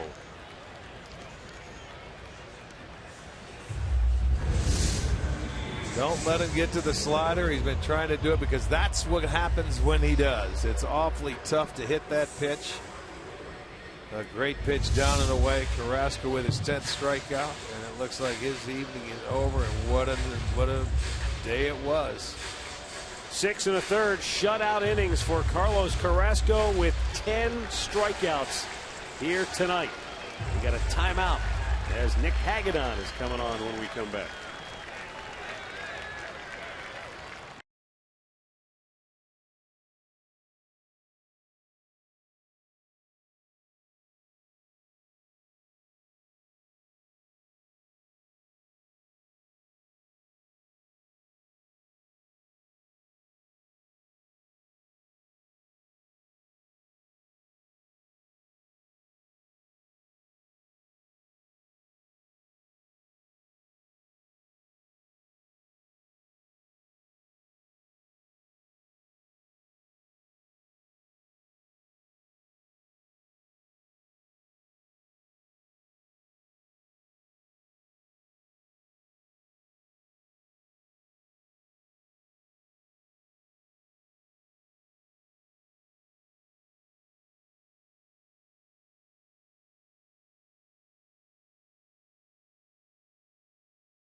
Homer and some really slick pitching by Carrasco tonight. No doubt about it. Carlos Carrasco had it all going. This is going to be our McDonald's. I'm loving it because you have to love the way he pitched tonight.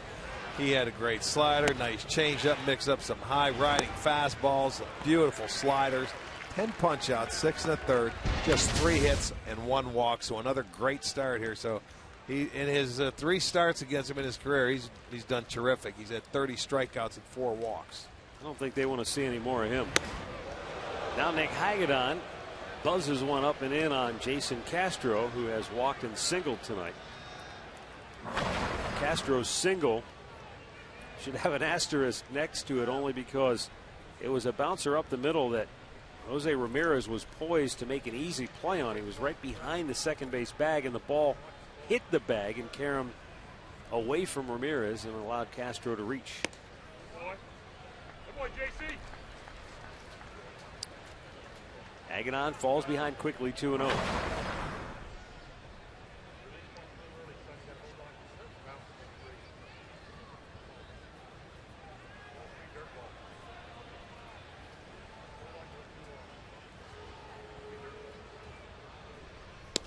There's a bullseye.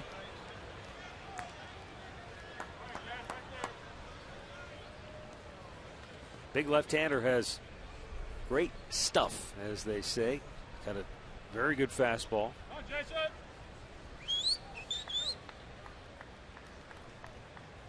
His biggest obstacle really to this point has just been commanding it. Missed inside, 3-1. And let's face it, when you're a late inning reliever, it may not be fair, but you've got to have pinpoint control when you come into a game. And it's been a while since he's been out there, so you know you have to bring that to the mound, and it may take you a few pitches to get your feel, get your setting. Right now his fastball's all over the place. There you go. And he walks him. And he's coming in to get that left-hander. Go down to Andre. You know, Matt, I talked to Mickey Callaway before the game, and with an off day yesterday and just coming out of spring training, we talked about the bullpen, and if he was worried that some of these guys, you know, had maybe too much time off. He said he liked it.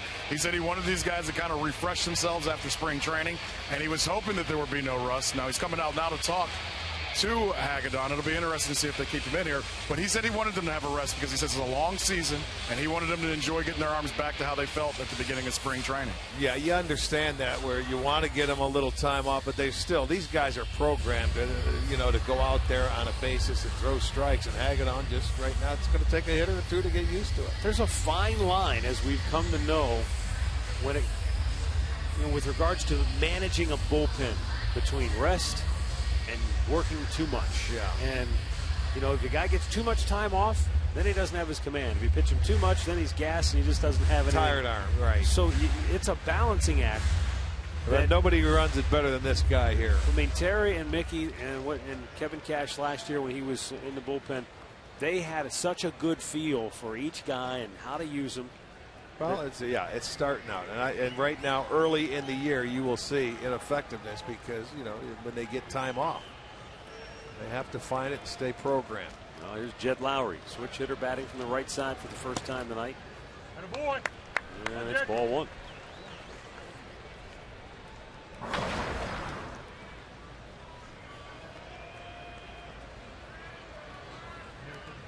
Mark Zubczynski, left-hander getting loose in the bullpen. You got a left-handed bat on deck.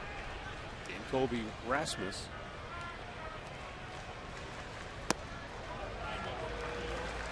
Well, there you go. 6 out of 7 pitches have been out of the strike zone for Hagedorn.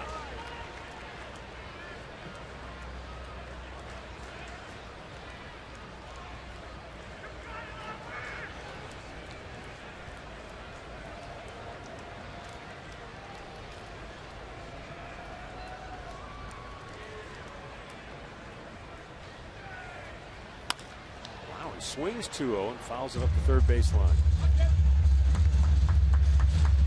You know, sometimes you sounded surprised that he swung 2-0, thinking that he's got to get in the zone. But as a hitter, I mean, if you lock in and say, look, I'm only going to swing if I get that ball right in that little tunnel vision or that little zone I'm looking for, then I'll go after it. If I don't, I'll take it. And I think Lowry's been around enough to know you get a 2-0 count, you got to be really disciplined. But if it's in that zone, get after it. 2-1 is fouled right back. He had a pitch, but Hagedorn. And, you know, sometimes that's all it takes is get that strike in there, whether they swing it, then that pitcher can relax a little bit. Sometimes when you're not finding that zone, if they don't swing, it's even tougher. So I understand what you're saying. Take the ball and don't help them out whatsoever and force him to get in there. I can understand both parts of it. Castro, the runner at first, 2-2 count. Hit hard to third, off the glove of Chisenhall. Goes into foul territory. He retrieves it And the Astros have 2 on with 1 out. Looked like it got Chisenhall in the heel of the glove as he went to try to backhand it. And the Astros are in business now with only 1 out. They're in business, but I want to take a look. It's a play that should be made. Here you go. It's a backhanded play. Get one. Goes off the heel. I mean, it could possibly be a double play. It's not. It goes off the heel of the glove, and Terry's going to make a pitching change. And I would think that's an error. So now it's first and second. It looks like Francona signaled for left-hander Mark Zipchinski. So he's coming on to face Colby Rasmus with 2 on and 1 out, and the Indians clinging to a 1-0 lead.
Ballpark app courtesy of Key Bank to unlock special offers including merchandise discounts. The app also lets fans purchase tickets, transfer tickets to friends, and more. Just go to Indians.com for the information. The new pitcher is left-hander Mark Zipchinski. Last year, 73 games and a 2.74 earned run average. Well, they ended up scoring that play a base hit for Lowry, but that's a play that should have been made.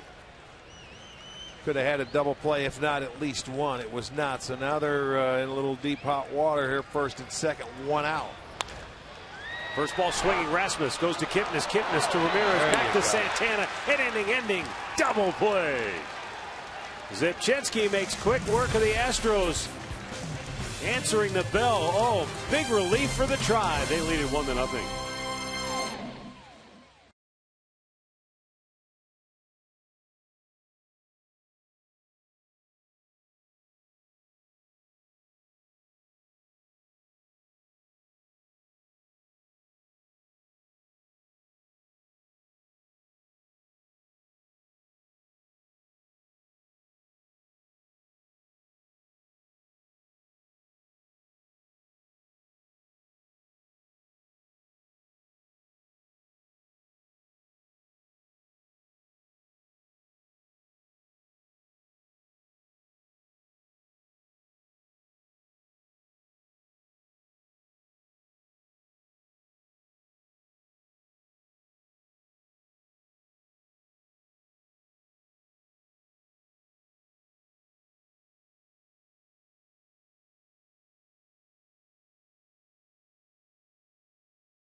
By authority of the Cleveland Indians and may not be reproduced or retransmitted in any form.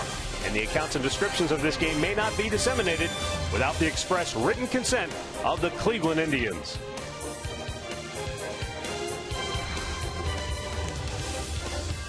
Indians lead it 1-0 as we go now to the 8th inning. Mark Zipchinski to the rescue, getting the Tribe out of some hot water. How about that on the first pitch?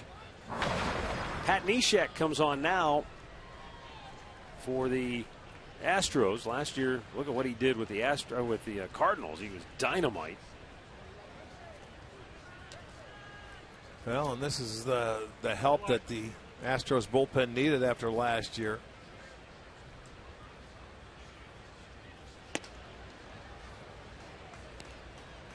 A funky delivery. You don't know where it's coming from with Neshek. Seemed to throw his fastball a little bit more last year, but that's after spending a lot of time with the Twins going over to the National League.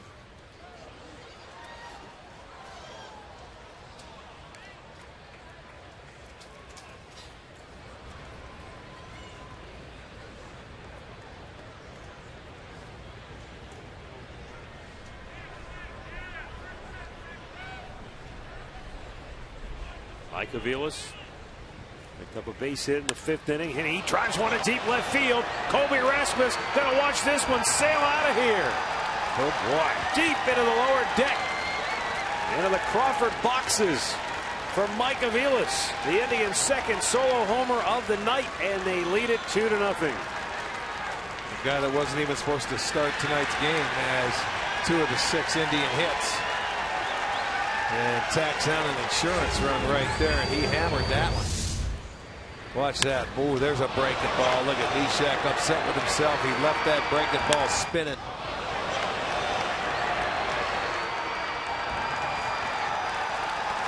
Rick, how many times have we talked about that when it comes at the expense of the Indians? A guy who wasn't even supposed to play gets inserted in the lineup and has a big night or plays a key role. It happens a lot. Guy's not supposed to play, and next thing you know, look at him. He's telling how far he hit it. Whoa. He knew it. Oh, yeah, you don't feel it. Those things you just love to see where they land. Yeah, look at it. Well, he smoked it, man. Well, yeah, and Neshek wasn't throwing it that far. He spun that one up there, and he hit it out 98 miles per hour. Ramirez bunts it. Castro took a look down at second. It wasn't a great bunt for Ramirez. Kind of stuck right in the dirt in front of home plate, but he gets Bourne into scoring position. So mission accomplished for Jose Ramirez with the sacrifice. Well, he was lucky. He could have went to second base, but he decided that's why he took his eyes off it for a minute and threw it high to first base. But that'll go as a sacrifice.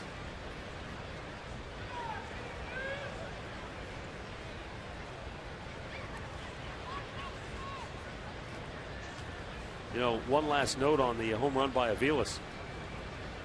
Mike Pocta tells me that of the 5 home runs Aviles hit last year, 3 of the 5 came from the 7th inning on. So always good to be able to hit him in the clutch late in ball games when you need them, whether you're adding on a run or coming from behind. Brent Strom out for a chat, Astros pitching coach.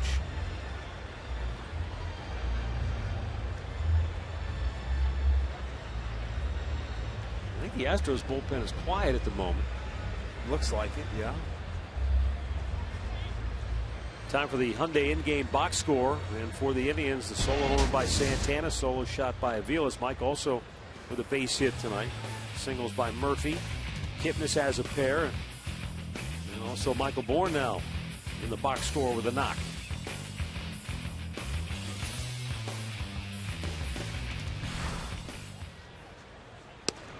Kipnis takes a strike over the outside corner.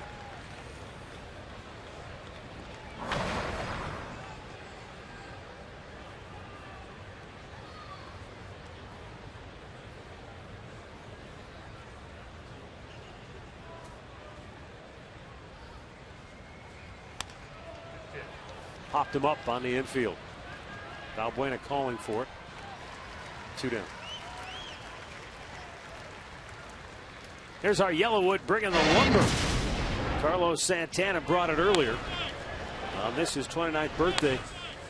Gave the Indians a 1-0 lead back in the fourth. They have never trailed. Yeah, and a good day for Santana on his birthday. He said, what, the third time in his career he's hit a homer on his birthday? Got to have a couple of more during the year. At least tell them they're, hey, Carlos, it's your birthday today.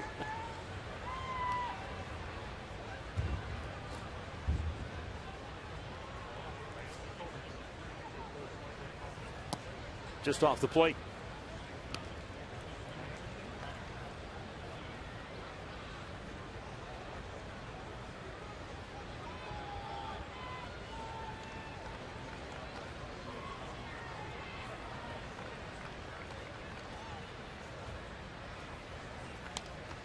Oh, he had a pitch to rip and fouled it back.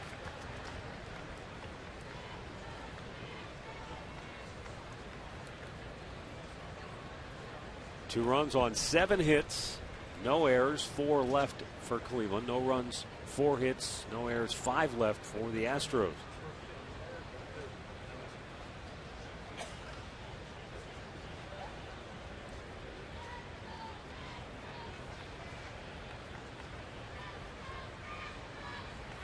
Ishek with that sidearm delivery, and that one smoked the catcher Castro in the mask on the foul back.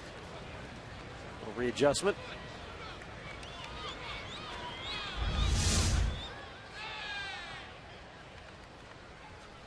Yeah, direct hit. Right back into the face mask. Home plate umpire Angel Hernandez giving Castro a moment to gather himself. 1 ball, 2 strikes with 2 down and a runner in scoring position. And Santana takes just off the outside corner. You can see that Ishek out there gives you all the motion and rushes and delivery, and then that one's a changeup, and you know, it's deception with him. He tries to get you to rush your swing up so you're out in front of the ball. You know, he doesn't throw but what, 87, 88 maybe. Upstairs. And a full count.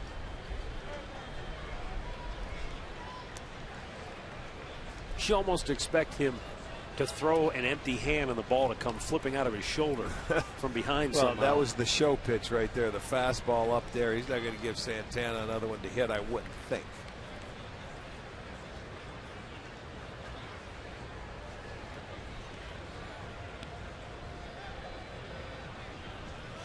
And a 3-2 threw it by him. Ishak gets a strikeout to end the inning, but Mike Aviles gives the Indians an insurance run with his first home run of the season. 2-0 Indians, middle of the 8th.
it's time now for the Pat O'Brien play of the game. Mark Zipchinski comes in, throws one pitch, gets 2 outs. An inning-ending double play as the Astros were threatening with 2 on and 1 out in the 7th inning. Last year, Mark Zipchinski came into a game 23 different times and faced just one batter. And he was very successful in that role. And he starts off 2015 in the same manner. One batter gets 2 outs on 1 pitch. And now he yields to Brian Shaw, the right-hander, who will pitch here in the 8th inning. And he's got 3 right-handed hitters scheduled to bat, but we're going to get a pinch hitter right out of the gate. Looks like Robbie Grossman is going to bat for Jake Marisnick.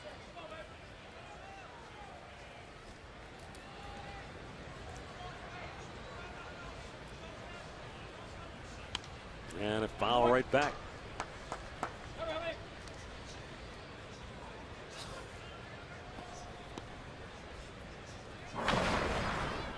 Robbie Grossman, last year, you see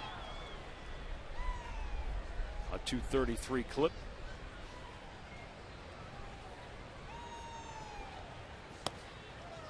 And a strike called. It's quickly 0-2.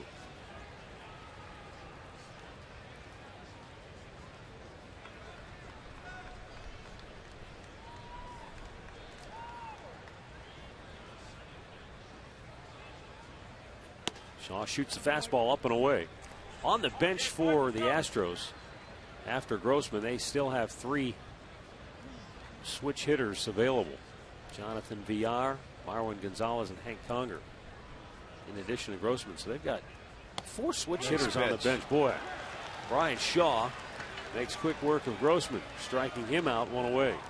That's the 11th strikeout now for Indians pitching on the night. Got himself a breaking ball here, and there it is. He didn't like it. I don't know if he thought it was high, but if you go back to the 1st inning with Ramirez called out on a pitch, remember that ball was high and it was about the same spot. They're top of the strike zone. Get on the base, dude. Come on. Top of the order. Jose Altuve 0 for 3 on the night. Pops it to left. And Mike Aviles is there. 2 down. Time for a Mazda game break, and we go back to Al Pawlowski.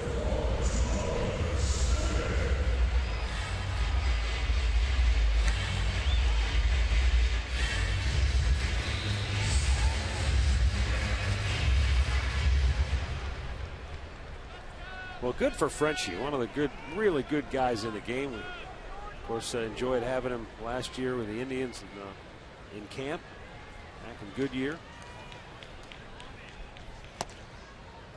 What?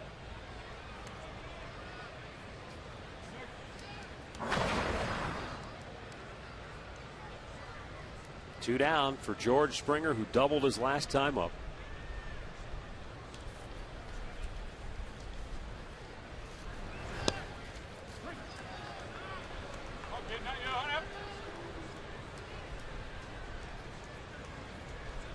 Ball, 1 strike.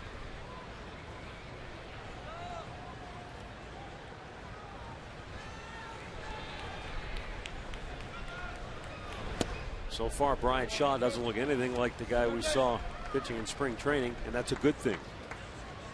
This March, he was roughed up in the 9 games that he pitched, and we saw a number of them. Gave up 12 runs in 8 2/3 innings. Get him out of your system. Doesn't count now. Falls behind Springer 3-1 with Balbuena waiting on deck.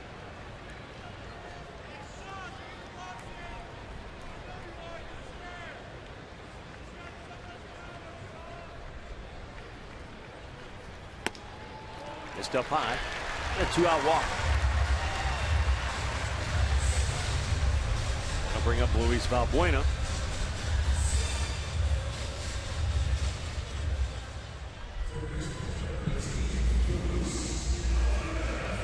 Callaway on the horn. They're going to scramble the bullpen. Well, not how you wanted to draw it up, because when you got the first two guys out with a 2-run lead, now you don't want to put the tying run to home plate. So he ended up walking Springer. Even if Springer hits one, it's only 1 run. So he'll have to battle with Valbuena now.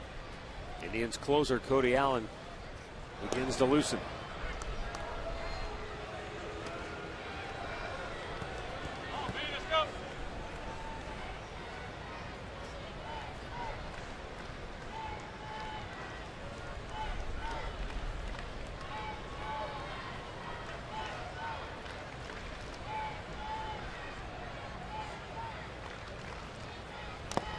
Balbuena swings and fouls it back into Gomes.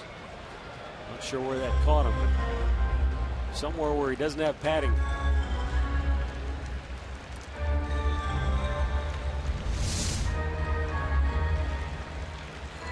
Ooh, off the foot. Inside part of the foot down. Big toe, huh? Yeah. Sergeant Halka. Off that inside part of the foot. Does not feel good.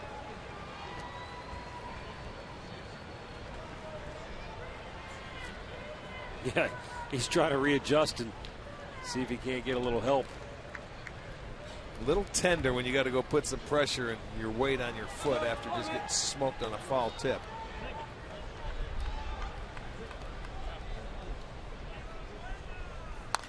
Oh, into the glove of Shaw. How about that one? How do you like that? A bullet right back at him, and Shaw simply snared it to end the inning. Oh my, how about one more look at this baby? I'll tell you what, I don't even know if he caught it. He just threw a glove out there and it goes in. That's element of surprise.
By Conrad's Tire Express and Total Car Care.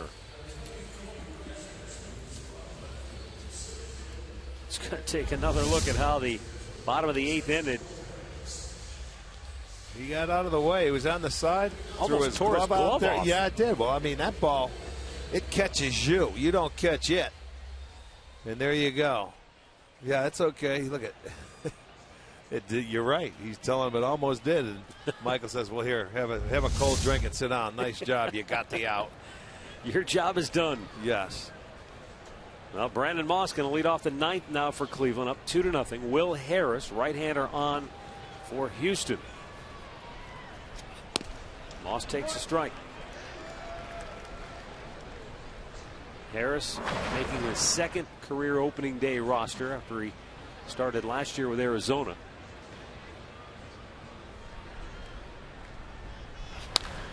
Gomes ropes it down the right field line, but foul.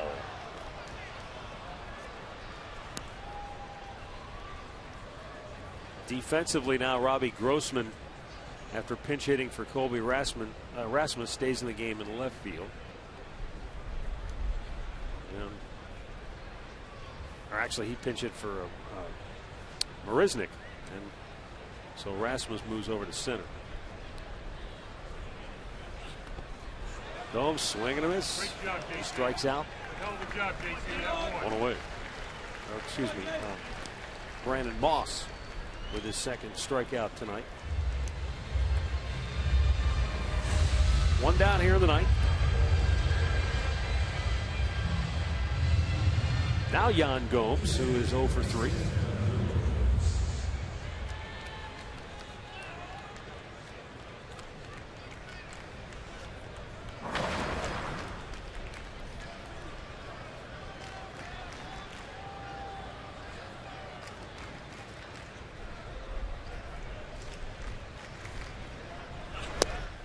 Pitch is low and away, ball 1. Boy, Robbie Grossman could not play much deeper in left field. He's almost on the warning track. That is true. It's a short porch out there anyway, but he's playing towards that cut.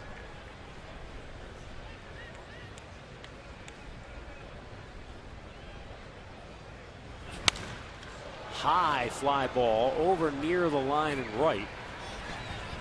And the catch made in foul ground by Springer. 2 down.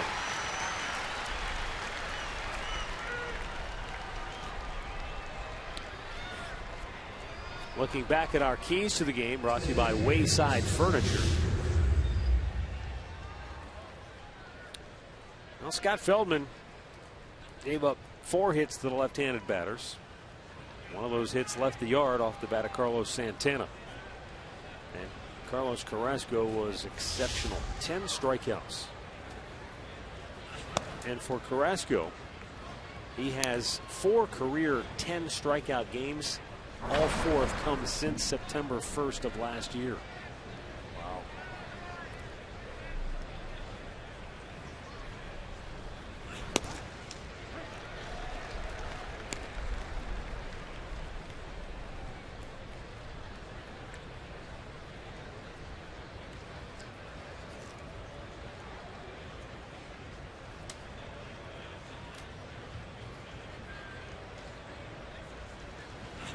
David Murphy with a hard ground ball to second. Altuve gobbles it up and throws him out. Indians go 1, 2, 3. We'll go to the bottom of the ninth in Houston. 2-0 Cleveland.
Well, stick around for Indians Live, brought to you by Conrad's Tire Express and Total Car Care.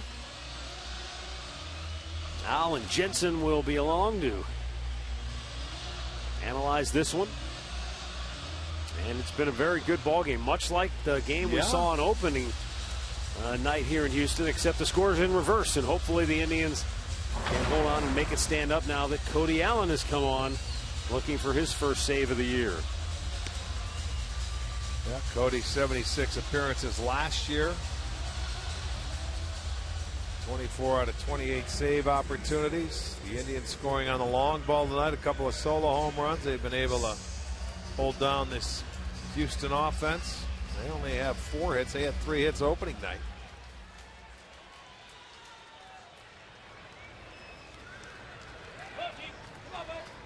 Evan Gattis has struck out all 3 times up tonight.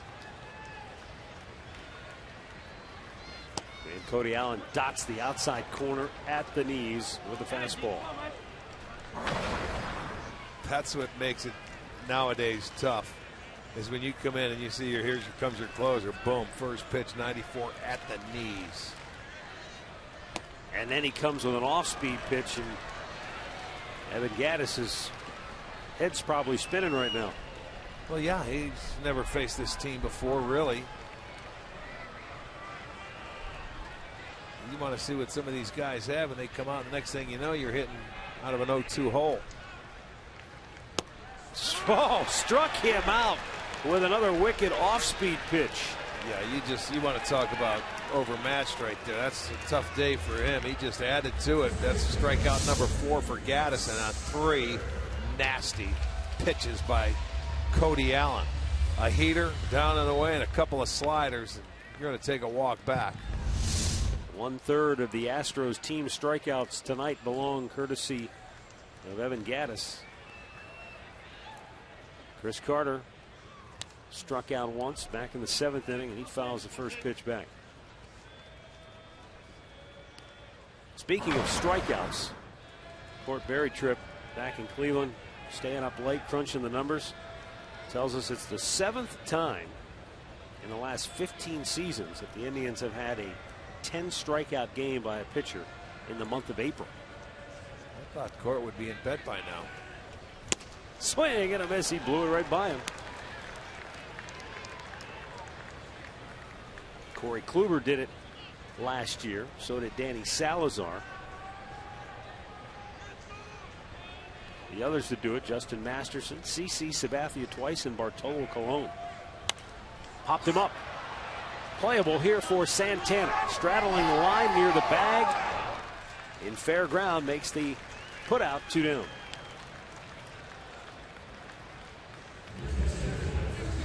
In the 7th inning, Astros had 2 on, 1 out. Mark Zipchinski came in, threw 1 pitch.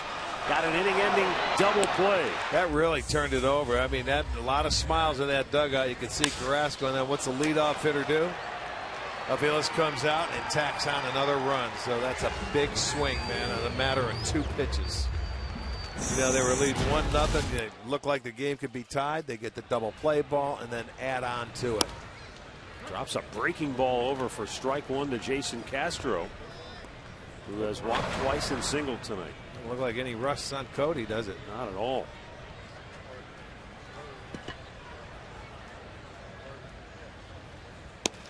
Another breaking ball. He's dealing, man.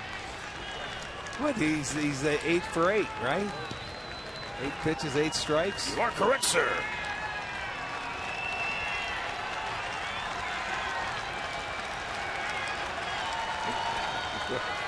Thanks, Ed. Here's the 0-2. Swing and a miss. He struck him out on a ball in the dirt. And the game is over. The Indians get their first win of the year, evening the series at a game apiece, returning the favor to Houston as they blank them tonight 2-0.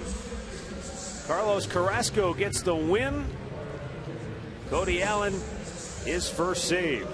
Scott Feldman suffers the loss for the Astros as the Indians even the series at a game apiece, and the rubber match comes your way tomorrow at 2 o'clock Eastern time.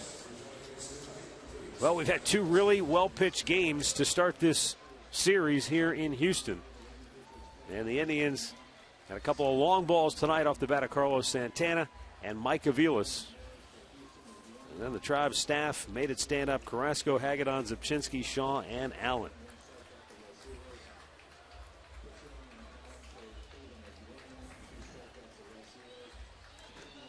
So that's going to wrap things up for our coverage tonight as the Indians win it by a final count of 2-0. Stay tuned for Indians Live. It's brought to you by Conrad's Tire Express and Total Car Care, Al, Jensen, and of course Andre Knott will visit with Mike Aviles.